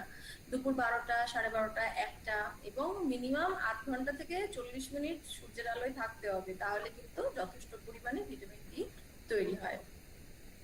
সকালবেলায় হাঁটতে বলেছি কম সূর্যের আলোতে, তার কারণটা হচ্ছে রাত্রিরে স্লিপ হরমোন তৈরি হয়, সকালে কম তাপে সূর্যের যে কম তাপ থাকে সেই আলোটায় আমরা ব্যায়ামও করতে পারবো, হাঁটাহাঁটিও করতে পারবো। তো সেই সময়টায় পরিশ্রম করলে গাছের কাজও কেউ করতে পারে ছাদে। মোট কথা অ্যাক্টিভিটি দরকার, ফিজিক্যাল অ্যাক্টিভিটি। সেটা যদি হাঁটা হয়, ব্যায়াম হয় তাহলে আরো বেশি ভালো, অথবা অন্য কোনো কাজ। সেক্ষেত্রে রাত্রিরে শুতে যাওয়ার সময় এরম ভাবেই বডিতে সাইকেলটা সেটিং হয়ে যায়, স্লিপ হরমোন খুব বেশি পরিমাণে তৈরি হয় তাদের, যারা সকালের ভোরবেলা ঘুম থেকে ওঠে এবং সূর্যের আলোটা গায়ে পায়। হ্যালো, ঠিক আছে? হ্যাঁ ম্যাম। হ্যালো, আর কোনো? হ্যালো, হ্যাঁ হ্যাঁ হ্যালো। বলুন। হ্যাঁ ম্যাডাম, একটা কোশ্চেন আছে। বলুন। বলছি, আপনি তো টপিকটা অ্যাডোলেশন গ্রোথ অ্যান্ড ডেভেলপমেন্ট ছিল, তো সেই বেসিসে আমার আপনি গার্ড, হ্যাঁ বলুন বলুন। তো যেটা ফাইবার গার্ড মাইক্রোবায়োটার ডেভেলপমেন্টে হেল্প করে, সেটা স্পেসিফিক্যালি কোন ধরনের ফাইবার, সলিউবল ফাইবার না ইনসলিউবল ফাইবার বেশি হেল্প করবে? ইনসলিউবল ফাইবার, যেটা আপনি পাবেন ইনসলিউবল ফাইবার। গমের খুশির মধ্যে থাকে কিছুটা, ফলের খোসায় থাকে, গোটা ফলে থাকে, সবজিতে থাকে। আর সলিউবল ফাইবার ওটসে সলিউবল ফাইবারটা ওটসে থাকে। ইনসলিউবল ফাইবারটা মোর মানে হেল্প করবে ওটা। ইনসলিউবল ফাইবারটা আমার কোলন হেলথের জন্য চাই, গাট হেলথের জন্য, ফর প্রি এন্ড প্রোবায়োটিক। ধরুন কনস্টিপেশন এগুলো মানে হেল্প করবে, কনস্টিপেশন ইয়া করবে। ডেফিনেটলি কনস্টিপেশন রিমুভ করে, খিদে কমিয়ে রাখে, ওবেসিটিতে হেল্প করে, হাঙ্গার কন্ট্রোল করে।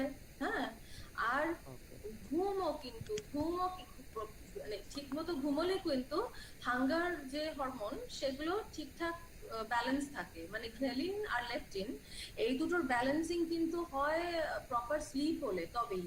যদি ঘুম ঠিক মতো না হয় কারো, তার কিন্তু শরীরে হরমোনাল ইমব্যালেন্স হবেই হবে।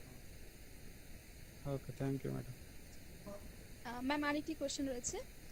একজন জানতে চেয়েছেন যে ইনসুলিন রেসিস্ট্যান্স তৈরি হচ্ছে, সেটা কি সিম্পটমস দেখে বুঝতে পারবে? ইনসুলিন রেজিস্ট্যান্সের সিম্পটম, এটা তো প্রি ডায়াবেটিস, ওজন বাড়বে বিনা কারণে।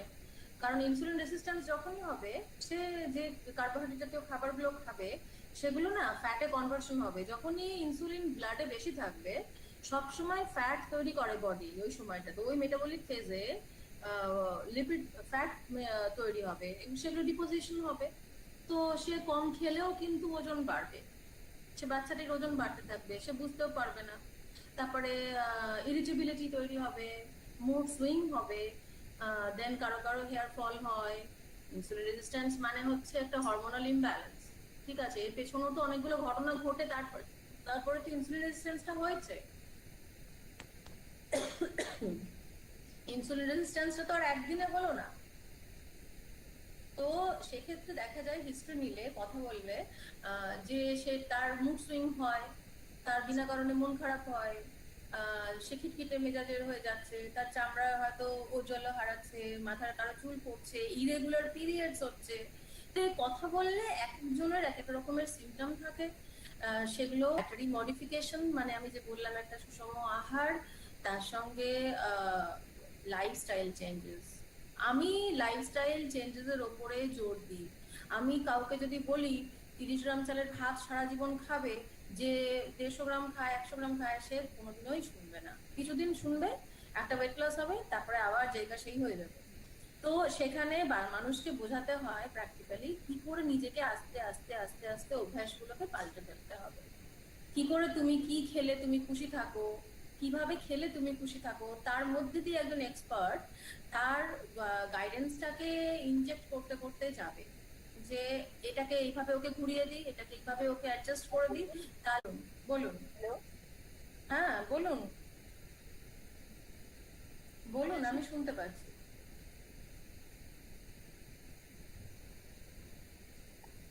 হ্যাঁ দিশি ম্যাম কিছু বলছেন? হ্যালো, হ্যাঁ স্যার বলুন। আচ্ছা sir, okay, thank you sir আপনি থাকার জন্য। হ্যাঁ ম্যাম আপনি কন্টিনিউ করুন, আমরা শুনতে পাচ্ছি। হ্যাঁ, তো লাইফস্টাইল চেঞ্জটা আমি বলছি এই বাচ্চাদের জন্য জরুরি। ঠিক আছে ম্যাম, অসংখ্য ধন্যবাদ। আর হ্যাঁ, একটা লাস্ট ধন্যবাদ। কোশ্চেন আছে, সেটা হচ্ছে হ্যাঁ।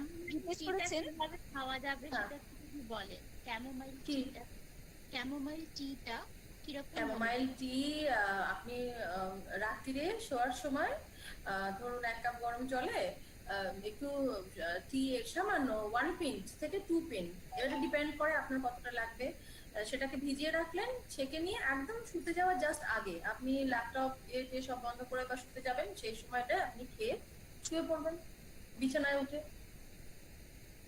এটা কিন্তু খুব ভালো স্লিপ ইনডিউসার, মানে ঘুমের ওষুধ লাগবে না, যারা ওষুধ খায় তাদেরও লাগবে না।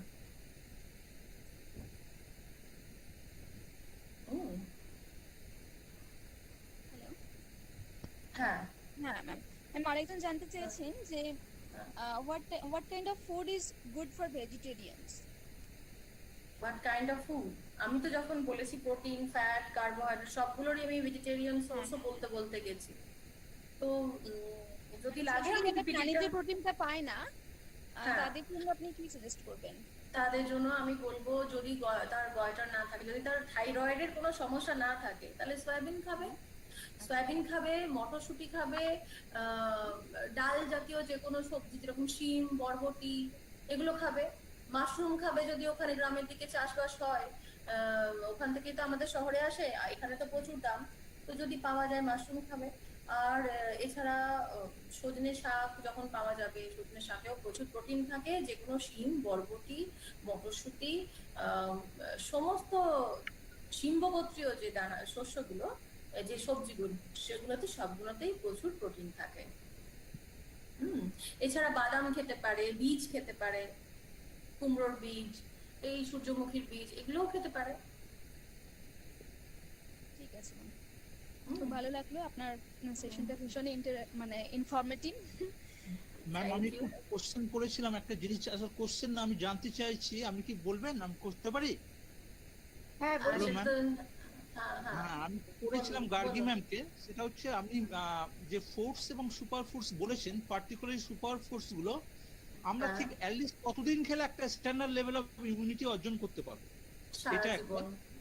এখন থেকে শুরু করে রোজ খেয়ে যান। আর হচ্ছে যে আমরা কিভাবে বুঝবো যে সেই স্ট্যান্ডার্ড লেভেল অফ ইমিউনিটি আমরা অর্জন করেছি? বুঝতে পারবেন, দেখবেন অসুখ কম হচ্ছে। 4 জনে বৃষ্টিতে ভিজলেন, দেখবেন 3 জনের সর্দি কাশি হলো, আপনার হলো না। সেখান থেকে বুঝতে পারবেন, নিজেই বুঝতে পারবেন। যখন ইমপ্রুভমেন্ট হয় হেলথের, যেরকম খারাপ হলে আমরা বুঝতে পারি, সেরকম ভালো হলেও আমরা নিজেরা বুঝতে পারি যে আমার ঘুমটা ভালো হচ্ছে, আমার কাজের স্ট্যামিনা আছে, আমার মেজাজ খারাপ হয়ে যাচ্ছে না, তার মানেই তো আমি ভালো, আমি হেলদি আর অন্যদের থেকে। Thank you madam. Welcome, welcome ma'am. অসংখ্য ধন্যবাদ এত সুন্দর একটা ডিসকাশনের জন্য। আপনাকে অনেক ধন্যবাদ, আর মিসেস মন্ডলকে আমার অনেক অনেক অনেক অনেক ধন্যবাদ। Thank you. হ্যাঁ, আমি তাহলে বেরিয়ে যাচ্ছি না। Okay madam. আমরা এবারে আমাদের অনুষ্ঠানের শেষ পর্যায়ে এসেছি। এবারে আমরা ভ্যালিডারি সেশনে ডক্টর প্রজ্ঞা মৈত্রকে কিছু বলার জন্য অনুরোধ করছি। প্রজ্ঞা দিদি, হ্যালো, প্রজ্ঞা দি আছে? শুনতে পাচ্ছিস? হ্যাঁ শুনতে শুনতে পাচ্ছিস? পাচ্ছি। হ্যাঁ হ্যাঁ হ্যাঁ, প্লিজ বলুন। ভ্যালিডিক্টরি সেশনে নর্মালি যা বলা হয়েছে সেই ব্যাপারেই বলা। তো আমি কণিকা দি এবং সঞ্চিতার কাছ থেকে ক্ষমা চেয়ে নিয়ে একটা দুটো কথা বলি, খুবই সামান্য, অল্প, আমার সময়ও খুব অল্প। এখন রবীন্দ্রনাথ বলেছিলেন যে সত্যের লও সহজে, তাই তো? ভালো মন্দ যা কিছু হোক, মন রেয়াজ কহ যে ভালো মন্দ যা কিছু হোক সত্যের লও সহজে। এখন এই মুহূর্তে সত্যের সহজ করে নেওয়াটা একটু হচ্ছেই আমাদের মধ্যে কিছু অসুবিধে। এখন আমার মনে হয়, যেটা আমি দেখেছি ভেবে, সেটা হচ্ছে কি যে ভাইরাসের মধ্যে সবচেয়ে মর্মান্তিক ভাইরাসের নাম হচ্ছে ভয়। ভয়ে যদি খানিকটা কাটিয়ে ওঠা যায় তাহলে বোধ হয় আমরা অনেক কিছু থেকে নিজেদের মুক্ত করতে পারি। ভয়ে যদি ঢোকে, ভয়ের মতো ইমিউনিটি লেস, ইমিউনো সাপ্রেসিভ একটা জিনিস সচরাচর হয় না। সেই জন্যই ভয়টাকে, আমি কণিকাদির কাছে ক্ষমা চেয়ে নিয়ে বলছি যে আমার মনে হয় যে ভয় থেকে আমাদের মুক্ত হওয়া উচিত। আর সঞ্চিতার কাছ থেকে ক্ষমা চেয়ে নিয়ে বলি যে অ্যাজ সাচ ইমিউনিটি বুস্টার যে জিনিসগুলো আমাদের আমরা খেতেই পারি, তার একটা খুব ছোট্ট লিস্ট আমার কাছে আছে। ও যেটা বলেছে এটা তো একদম ঠিক, একেবারে ওটাই, ওটা থেকেই আমার বলার চেষ্টা। সেটা হচ্ছে এই যে ইমিউনিটি তো একটা এমন জিনিস যেটা কোষের মধ্যে থাকে। কোষের মধ্যে কিরকম একটা মাইক্রো অর্গান, মানে একটা মাল্টিসেলুলার অর্গান যেটা কোষের মধ্যে থাকে, এবং সেটা হচ্ছে শ্বেত রক্তকণিকা, মানে লিম্ফোসাইট। লিম্ফোসাইটের মধ্যে থাকে। এখন ওরা কি করে, ওরা বাইরে থেকে কিছু দুষ্টু মাইক্রো অর্গানিজম যারা ঢুকে পড়তে পারে, ঢুকে পড়ে আমাদের নানা রকম অসুখ বিসুখ ঘটাতে পারে, তাদেরকে মেরে ফেলে। এখন যে মুহূর্তে ইমিউনিটি বুস্টারটা চলে যায়, ইমিউনিটিটা চলে যায়, তখনই কিন্তু আমরা সাংঘাতিকভাবে অসুস্থ হয়ে পড়তে থাকি। এবং সেই জন্যে কয়েকটা জিনিস একটু খাওয়ার কথাই আমি বলি। আমি খুব শর্টে বলবো, যে কারণে হয়তো একটু মনে রাখতে সুবিধা হবে। সাধারণত সাইট্রাস ফ্রুটস যেগুলো আছে, মানে লেবু, সেগুলো মারাত্মক ইমিউনিটি বুস্টার। আচ্ছা, তার সঙ্গে red bell pepper. Red bell pepper মানে হচ্ছে ওই যেটা আমরা সাধারণত খেয়ে থাকি, ওই শিমলা মির্চা আর কি, শিমলাই লঙ্কা যাকে বলে সেটা, ব্রকলি। আচ্ছা, তারপরে রসুন, আদা, পালং শাক অসম্ভব ভালো, দই, তারপরে বাদাম, আর সানফ্লাওয়ার তেল বা রাইস ব্র্যান অয়েল, এগুলো তো খুবই ভালো। হলুদ মোক্ষম ভালো জিনিস, এবং হলুদ ইমিউনিটির কিন্তু আর একটা ক্যান্সারকে খানিকটা ইয়ে করে, আটকায়। হলুদ পড়ছিলাম ভেরি রিসেন্টলি। আচ্ছা, গ্রিন টি, তারপরে পেঁপে, এই এরকম কিছু জিনিসপত্র যদি খাওয়া যায়। আর ওষুধের মধ্যে যদি কেউ ভিটামিন সি খেতে পারেন চান, তাহলে তো বাজারে অঢেল পাওয়া যায়। তার মধ্যে একটা তো সিলিন, সেটা ছোটবেলা থেকে খেয়ে আসছি, মানে হাঁচলে কাশলেই বাড়ি থেকে সিলিন দেওয়া হতো, তোমার ভিটামিন সি কমে গেছে, তুমি খাও। আর তার সঙ্গে ভিটামিন বি, সি আর জিঙ্কের একটা কম্বিনেশন রিগারিং বেরিয়েছে, বাজারে দোকানে গেলেই পাওয়া যাবে, সেই জিনিসটা খাওয়া তো আমার মনে হয় ভালো। আর মুখ ধোয়া, নেসেসারিলি মুখ ধোয়া উইথ পিটাডিন সলিউশন। পিটাডিন সলিউশন দিয়ে মুখ ধুলে গলা ব্যথাটাও কিন্তু কমবে। গলা ব্যথা কমবে যদি হঠাৎ গলা ব্যথা হয়, কারণ মুখের মধ্যেই কিন্তু আমাদের ওই অসুখটা মেনলি থাকে, যে কারণে মুখের মধ্যে থেকে নেজাল এবং লালা সবটা মিলিয়েই একটা জিনিস, যেটা আমরা কোভিডের জন্য দিয়ে থাকি, লালার রস। সেই জন্যই বিটাডিন দিয়ে গার্গল করাটা একটা অসম্ভব জরুরি ব্যাপার। আর তার সঙ্গে একটু গরম জল, লেবুর রস 2 ফোঁটা 3 ফোঁটা দিয়ে লেবুর রস দিয়ে খাওয়া, সেটাও একটা ভীষণ ভালো। কারণ অ্যাজ সাচ যে আমাদের যে ভাইরাসটি, সেই ভাইরাসটি কিন্তু অ্যালকালাইন ইন নেচার, অতএব অ্যাসিড দিয়ে তাকে তো আমরা একটু ব্যস্ত করতেই পারি। এখন সেটা একটা কথা, করতেই পারি। আর বাকি যেটা বলার সেটা হচ্ছে যে আমরা ওই একটু ভয় টয় কম পাওয়া, আর কি বলবো, আর তো কিছু বিশেষ বলার নেই। তবে এটা ঠিক যে শেষ হয়ে যাবে খুব শিগগিরই, আমার যেটা ধারণা। এবং আমার ধারণা বললে ভুল হয়, আমি তো রিসার্চ ওয়ার্ক করি না, বা রিসার্চ ওয়ার্ক করার মতন ক্যাপাসিটিও আমার নেই। এটা বোকা বোকা বলে ফেললাম, রিসার্চ ওয়ার্ক করি না, কারণ আমার ক্যাপাসিটি নেই। কিন্তু আমি যেটা পড়ছি বা জানছি সেটা যে আমাদের যে আমাদের যেটা ভ্যাকসিন আসছে কোভ্যাক্সিনে টি সেল বলে একটা জিনিস কিন্তু থাকছে না, এবং টি সেলটা হচ্ছে যেটা লিম্ফোসাইটের মধ্যে থাকে, এবং হয় কি যখনই আমাদের মধ্যে ইমিউনিটি যে জিনিসটা ঘটায় সেটা যখন মরে যায় টি সেল, সেটাকে আবার টি সেলটা হচ্ছে প্রোটিন, এখন টি সেলটা সেটাকে আবার তৈরি করে। এখন আমাদের দেশে যেটা হচ্ছে হয়তোবা সেটা 2-3 বার সেই ইয়েটা নিতে হতে পারে ভ্যাকসিন, আর অক্সফোর্ডে যেটা তৈরি হচ্ছে তাতে কিন্তু টি সেলটা থাকবে, অর্থাৎ that is a permanent solution.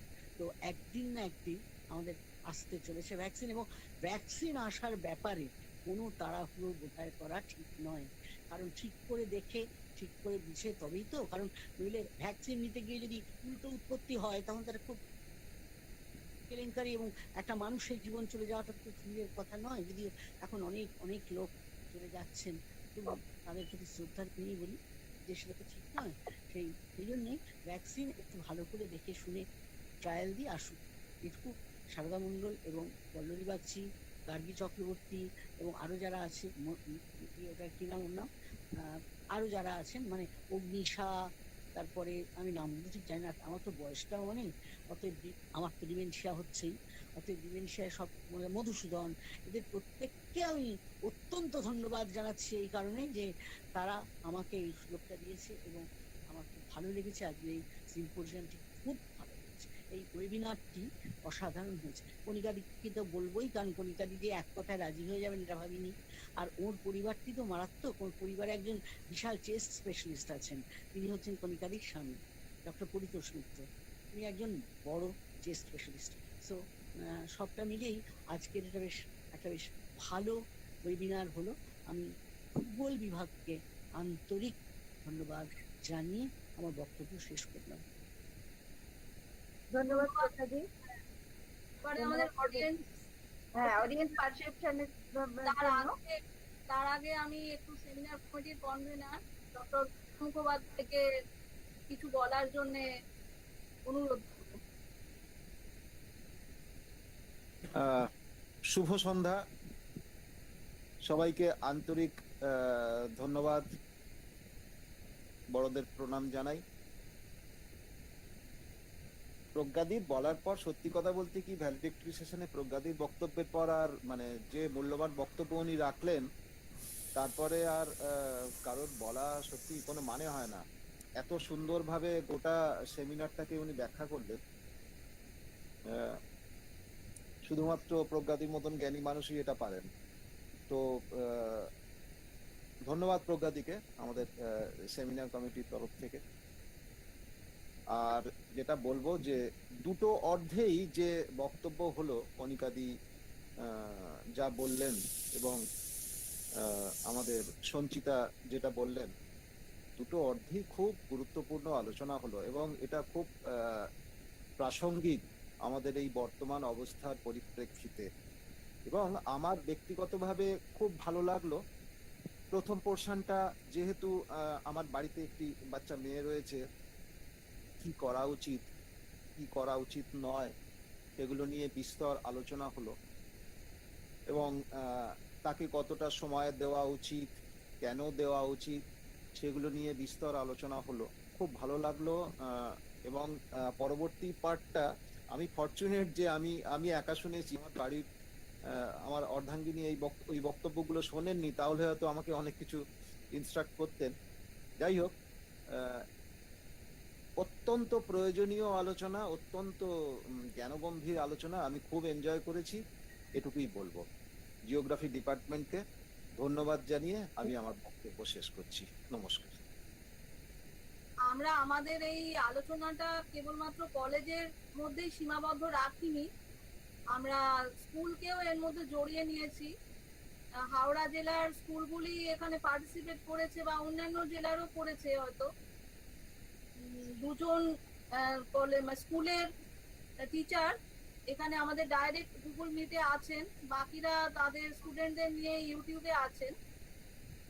আমি প্রথমে হাওড়া যোগেশচন্দ্র গার্লস স্কুলের হেডমিস্ট্রেস ডক্টর শুভ্রা চক্রবর্তী, তাকে কিছু বলার জন্য অনুরোধ করব, কারণ শুভ্রা ম্যাডামের সঙ্গে আমাদের কিন্তু পরিচয়টা হয়েছে ঠিক এই রকম ওয়েবিনারের সূত্রে নয়, মানে একটু আগে থেকে আমাদের ওই ইনকা একটা কুইজের মেন্টরিং আমরা করেছিলাম, তখন থেকেই ওনার সঙ্গে আমাদের পরিচয়।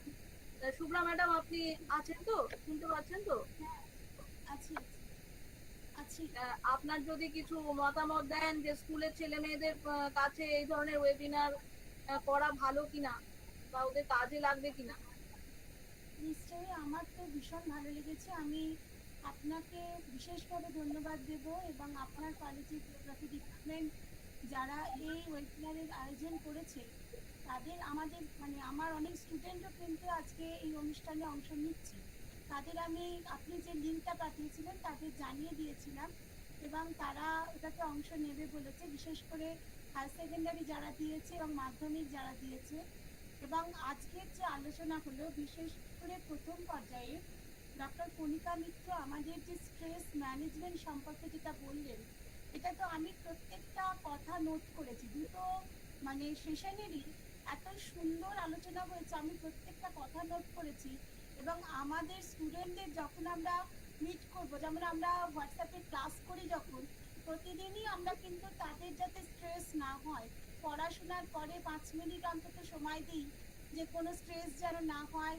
তাদের যদি কোনো প্রবলেমস থাকে এবং সেগুলো তারা আমাদের কাছে শেয়ার করে, এবং এটাতে আমি দেখলাম যে উনি আমাদের ঠিক একদম ঠিক সাজেশন দিয়েছেন যে আমরা যে পথে হাঁটতে চাইছি দিদি কিন্তু আমাদের একদম ঠিক সেই জায়গায় এগিয়ে যেতে বলছেন। এবং আমাদের অনেক স্টুডেন্ট আছে, বিশেষ করে আমরা বাংলা মিডিয়ামের যে সমস্ত স্কুলগুলো চালাই তাতে কিন্তু 40% স্টুডেন্টস এখন থাকে যারা ইকোনমিক্যালি ক্রিপল ফ্যামিলি থেকে আসছে। এবং এই টাইমে তাদের মেন প্রবলেম, তারা আমাকে জানাচ্ছে যে দিদিমণি আমি হয়তো আমার পড়াশোনাটা কন্টিনিউ করতে পারবো না কারণ মায়ের কাজ চলে গেছে। এটা কিন্তু একটা ভীষণ কষ্টকর অবস্থায় আমরা রয়েছি। তো আমরা তাদের এখন চেষ্টা করছি যে কোনো রকম ভাবে তাদের পড়াশোনাটা চালানোর জন্য আমি স্কুল থেকে সাহায্য করব এবং আমার সঙ্গে যে সমস্ত অর্গানাইজেশনের জানাশোনা আছে আমি তাদের কাছ থেকে হেল্প নিয়ে ওদের আলাদা করে কথা বলছি যে না তোমরা পড়াশোনা চালিয়ে যাও, যে কোনো হেল্প আমরা করব। তো এই মানে যে সাহসটা দেওয়ার দিদি কিন্তু আজকে আমাদের শিখিয়ে দিলেন যে এই সাহসটা ওদের দিয়ে যেতে হবে, এবং এটার জন্য আমি দিদিকে ধন্যবাদ দেব। আর পরবর্তী পর্যায়ে ম্যাডাম চ্যাটার্জি যেগুলো বললেন সেটা হচ্ছে ভীষণ মানে উপকারী, কারণ বাচ্চারা সত্যিই ফাস্ট ফুডের দিকে ভীষণভাবে ঝোঁকে এবং বাচ্চাদের মধ্যে ভীষণভাবে দেখা যায় যে ওই মানে এদিক ওদিকের খাবার খেতে, যদিও এখন তারা বাড়ির খাবার খেতে বাধ্য হচ্ছে, তো সেখানে কোনটা আমাদের প্রয়োজনীয় কোনটা প্রয়োজনীয় নয় সেগুলো তিনি খুব সুন্দর করে বুঝিয়ে দিয়েছেন। আমি ম্যাডাম মন্ডলকে বারবার আমার ধন্যবাদ জানাবো যাতে আগামী দিনে আরো এরকম ধরনের আপনারা আমাদের ইনফরমেটিভ সেমিনার দিন, যাতে আমরাও সমৃদ্ধ হই, আমাদের বাচ্চাদেরও আমাদের মাধ্যমে আমরা সমৃদ্ধ করতে পারি। অনেক ধন্যবাদ ম্যাডাম।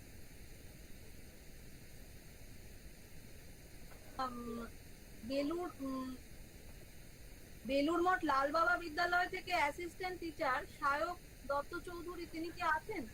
হ্যাঁ আছি আছি আছি আমি আছি। হ্যাঁ ম্যাডাম শুনতে পাচ্ছেন তো? আছি। হ্যাঁ, যদি আপনাকে কিছু আমি মতামত আচ্ছা, অনেক ধন্যবাদ ম্যাডাম। আমি প্রথমেই অনেক অনেক ধন্যবাদ জানাবো যে প্রভু জগৎবন্ধু কলেজের ভূগোল বিভাগকে এরকম একটা অসাধারণ ওয়েবিনার আমাদের উপহার দেওয়ার জন্য। আমি ডক্টর সারদা মন্ডলের নাম উল্লেখ করব। আমি অধ্যক্ষকে ধন্যবাদ জানাবো যে আমাদের মতো শিক্ষকদের এই ওয়েবিনার গুলোতে যুক্ত করার জন্য, কারণ এটা আমাদের পক্ষে অত্যন্ত একটা প্রয়োজনীয় সেশন ছিল। বিশেষত আমরা যে সমস্ত সরকারি স্কুলগুলোতে চাকরি করি, আমাদের এর আগেই সুব্রাদি বললেন যে আমাদের ছাত্রছাত্রীরা কি ধরনের অভিভাবকদের সাথে থাকে, তারা যে ধরনের সমস্যাগুলো ফেস করে তাতে তাদের মানসিক, আমাদের স্কুলের স্ট্রেস ম্যানেজমেন্টের উপরে আমাদের মাঝে মাঝে আলোচনা হয়, আমরা আলোচনা করি, নিজেদের মধ্যেও আলোচনা করি বা বাইরে থেকে যদি কোনো রিসোর্স পার্সন পাই তাদের নিয়েও আলোচনা করি। এটা আমাদের স্কুল কারিকুলামের মধ্যেই থাকে কিছুটা, এবং তার সঙ্গে হেলথ ম্যানেজমেন্টের ব্যাপারটাও। কিন্তু আমরা যে লেভেলে আলোচনা করি সেটা আমরা কোন পর্যায়ে নিয়ে যেতে পারি সেটা আমরা এই ওয়েবিনারটা যোগদান করে জানতে পেরেছি। আমি আপনাদের অনুরোধ করবো, আমি জানি না আপনারা বলছেন যে ইউটিউবের কথা, তো আমি আনফরচুনেটলি এই লিঙ্কটা অনেক পরে পেয়েছি, তো আমি জানি না, আমি আপনাদের অনুরোধ করব আপনাদের কাছে সমস্ত স্কুলেই এই ওয়েবিনারটা যদি রেকর্ডেড থাকে এবং সেটা যদি ইউটিউবে আপলোডেড থাকে তার লিঙ্কগুলো পাঠিয়ে দিতে, কারণ আমি আমাদের ছাত্রদের বলবো, অবশ্যই বলবো এই টোটাল আলোচনাটাকে আরেকবার দেখে নিতে। এটা আমাদেরকে অত্যন্ত ঋদ্ধ করেছে। প্রথমেই বলি, আমাদের যে রিসোর্স পার্সন হিসেবে এসেছিলেন ডক্টর কণিকা মিত্রর নাম, তিনি অসাধারণ ভাবে বললেন যে আমাদের কিভাবে আরো বেঁধে বেঁধে থাকতে হবে, আমাদের পরিবারের সঙ্গে কেন সময় কাটানো উচিত, কেন আমরা ফিজিক্যাল ওয়ার্ক গুলো করবো। আমরা দেখেছি আমাদের এটা আলোচনা হয় যে যত বেশি আমরা কাজ করব তত বেশি আমাদের মাথা থেকে দুশ্চিন্তা চলে যাবে। আমরা শিখলাম, জানলাম, এবং তারপরে যে সেশনটা বিশেষ সঞ্চিতা চ্যাটার্জি করলেন, অসাধারণ একটা অসম্ভব ভালো পাওয়ার পয়েন্ট প্রেজেন্টেশন, এবং তার সঙ্গে তার বলার বাচনভঙ্গি এবং এত গভীরে অথচ এত সহজ ভাবে খাবার দাবার নিয়ে তিনি কথাগুলো বললেন, যা আমাদের পক্ষে অত্যন্ত উপকারী হয়ে দাঁড়ালো। আমরা এইরকম একটা অত্যন্ত খারাপ সময়ের মধ্যে দিয়ে চলছি, প্রতি মুহূর্তে ভয় এবং স্বাস্থ্যহানির আশঙ্কা আমাদের মধ্যে চেপে ধরছে আমাদেরকে। আমরা কিভাবে তার থেকে মুক্ত হতে পারি সেটা আমরা জানলাম। আবার পরিশেষে আপনাদের সকলকে ধন্যবাদ ও নমস্কার জানাচ্ছি। আমার যারা সতীর্থ রয়েছেন বা আমার সঙ্গে যারা এই ওয়েবিনারটায় যোগদান করেছেন তাদের সকলকে অভিনন্দন জানাচ্ছি, শুভেচ্ছা জানাচ্ছি। এই সময়ে আমরা আবার, এই খারাপ সময় কেটে গেলে আমরা আবার সবাই একসঙ্গে মিলবো এবং আমরা খুব আনন্দে একসাথে থাকবো, এই আশাটা রেখে আমি আমার বক্তব্য শেষ করছি। অনেক ধন্যবাদ। আচ্ছা, এবারে আমি ওভার টু গার্গী, আমাদের কনভেনার। Thank you. আমাদের কলেজের তরফ থেকে কি কেউ কিছু বলবেন, কি কোনো সাজেশন?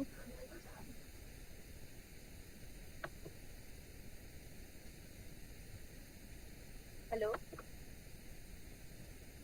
হ্যালো হ্যালো, হ্যাঁ শোনা যাচ্ছে। হ্যাঁ বলছি, কেউ কিছু যদি বলতে চান বলতে পারেন। আমাদের অনুষ্ঠান প্রায় শেষের দিকেই। হ্যাঁ ম্যাডাম, আমি শারদ বলছি, আবার একটু ডিস্টার্ব করছি। বলছি যে আমি, কেউ যখন কিছু বলছেন না, আমি শুধু একটু জানতে চাইছি এটা কি ইউটিউবে লিঙ্ক দিয়ে পরবর্তীকালে আমরা পাবো, মানে সেটা কি শেয়ার করবেন, এরকম কোনো ব্যাপারটা রয়েছে? আচ্ছা আচ্ছা, অনেক ধন্যবাদ, অনেক ধন্যবাদ। Mrs. Ebaরে, thank you so much for everything. Thank you, Prabha, and thank you everybody of this Jagatbandhu College. আমি এবার premises ছাড়ছি। Okay, thank you madam. Thank you ma'am.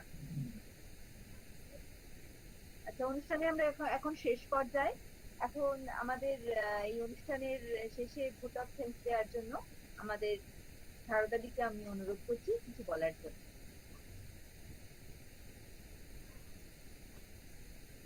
এবারে অনুষ্ঠানের শেষে ভোট অফ থ্যাঙ্কস দেওয়ার পালা।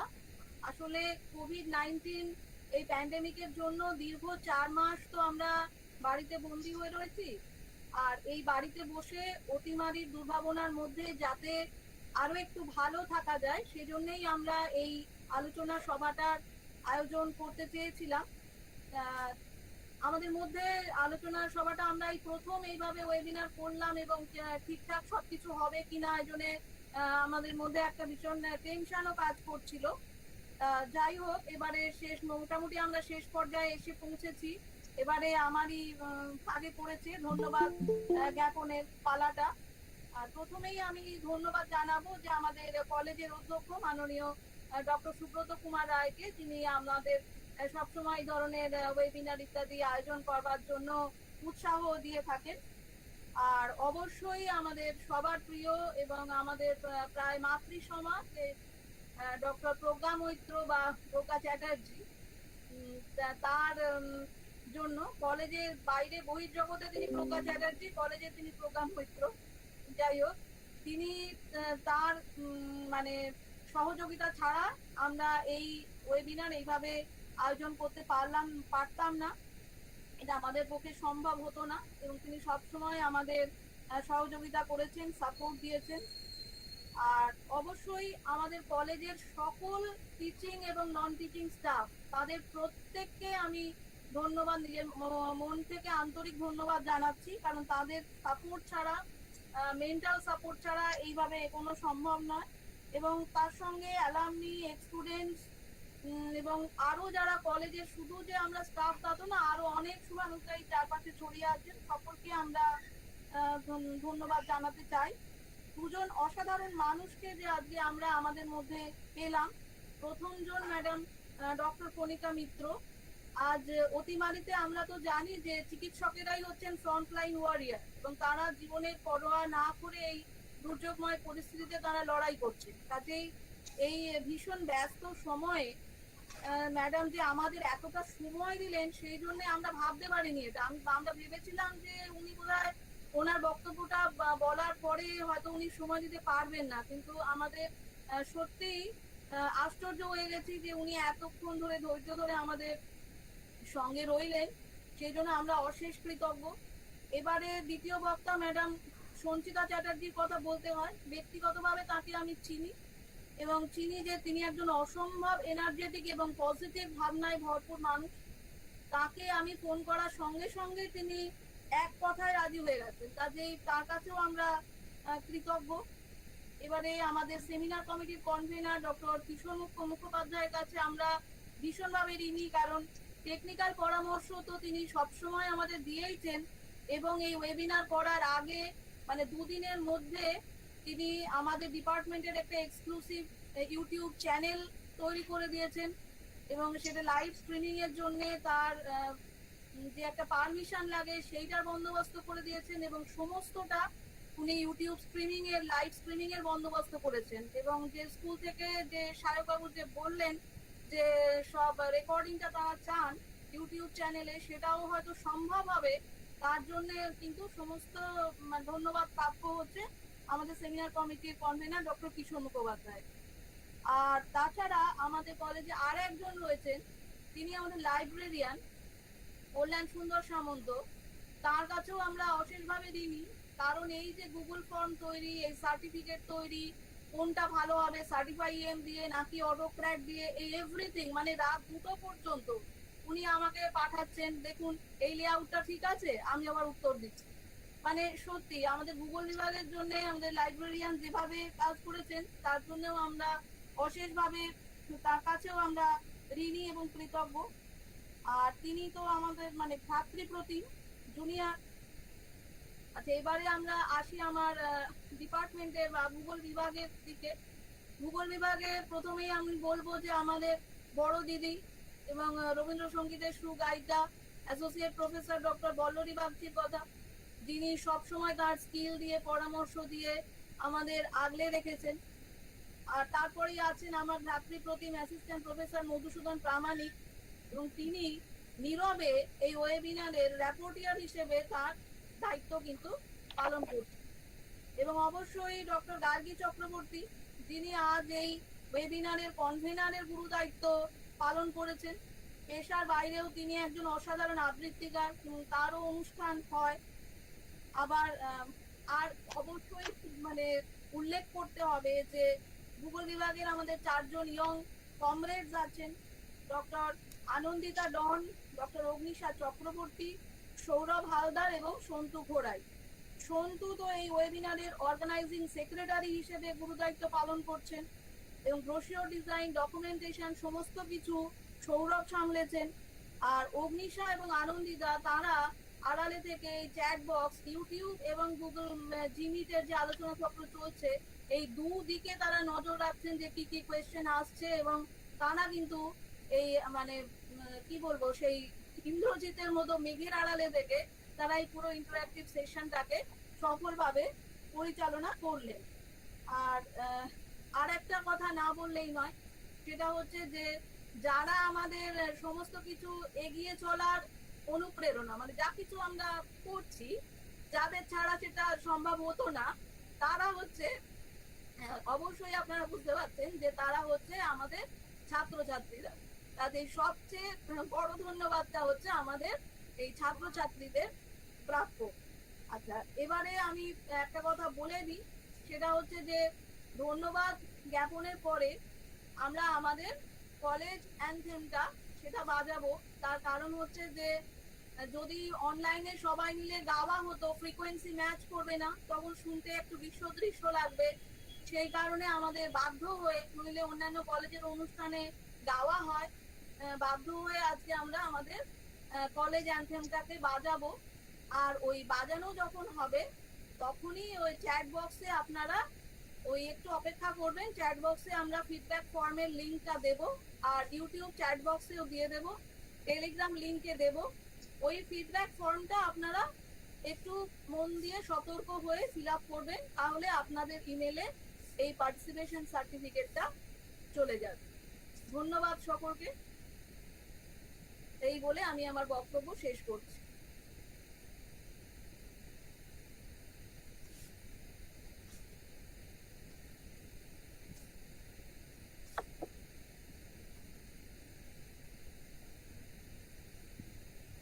শোনা যাচ্ছে না সারদাদি?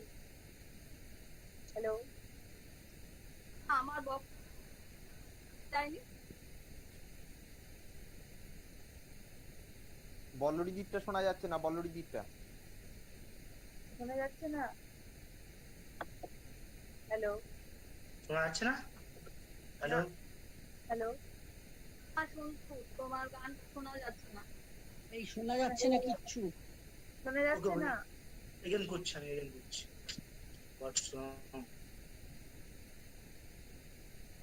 বল্লরিদি জ্যাকটা ঠিক করে লাগান, বল্লরিদি অডিও জ্যাকটা ঠিক করে লাগান। হচ্ছে? হ্যাঁ হচ্ছে।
আজি করিব বিসর্জন, জয় জয়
ধন্যবাদ সবাইকে।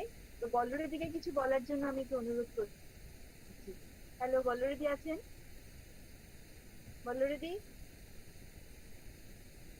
বল্লরিদি আছেন? হ্যালো, ম্যাডাম শুনতে পাচ্ছি? বল্লরিদি আনমিউট করুন। হ্যাঁ হ্যাঁ শোনা যাচ্ছে? হ্যাঁ বলুন, হ্যাঁ শুনতে পাচ্ছি, বলুন। হ্যাঁ শেষ হয়ে হইল না শেষ। এখন আমাদের ডিপার্টমেন্টের বিভাগীয় প্রধান ডক্টর সারদা মণ্ডল সবাইকে ভোট অফ থ্যাঙ্কস দেওয়ার সময় আমাদের ডিপার্টমেন্টের সব কলিগদের দিলেন ধন্যবাদ জানালেন। কিন্তু এই ওয়েবিনারের আইডিয়া মানে এই ওয়েবিনারের থিম এটা ওনারই মস্তিষ্ক প্রসূত। কাজেই আমার মনে হয় আমি সবার তরফ থেকে মানে আমাদের ডিপার্টমেন্টের সবার তরফ থেকে ডক্টর সারদা মণ্ডলকে স্পেশাল থ্যাঙ্কস জানাচ্ছি। আদারওয়াইজ এটা হতো না, আমরা আমাদের উদ্যোগ থাকলেও হতো না যদি ওনার মস্তিষ্ক থেকে এটা না বেরোতো। কাজে special thanks to doctor Sarada Mondal. নমস্কার। Thank you. ঠিক আছে, আমাদের ধন্যবাদ দিলাম। আমরা যাদের যাদের ফিডব্যাক ফর্মটা আপনারা কপি করে নিন, লিঙ্কটা যাদের হয়ে যাবে তারা লিঙ্ক করতে পারবেন। আমরা এখন অন করে রেখেছি যাদের যাদের দরকার নেওয়ার জন্য।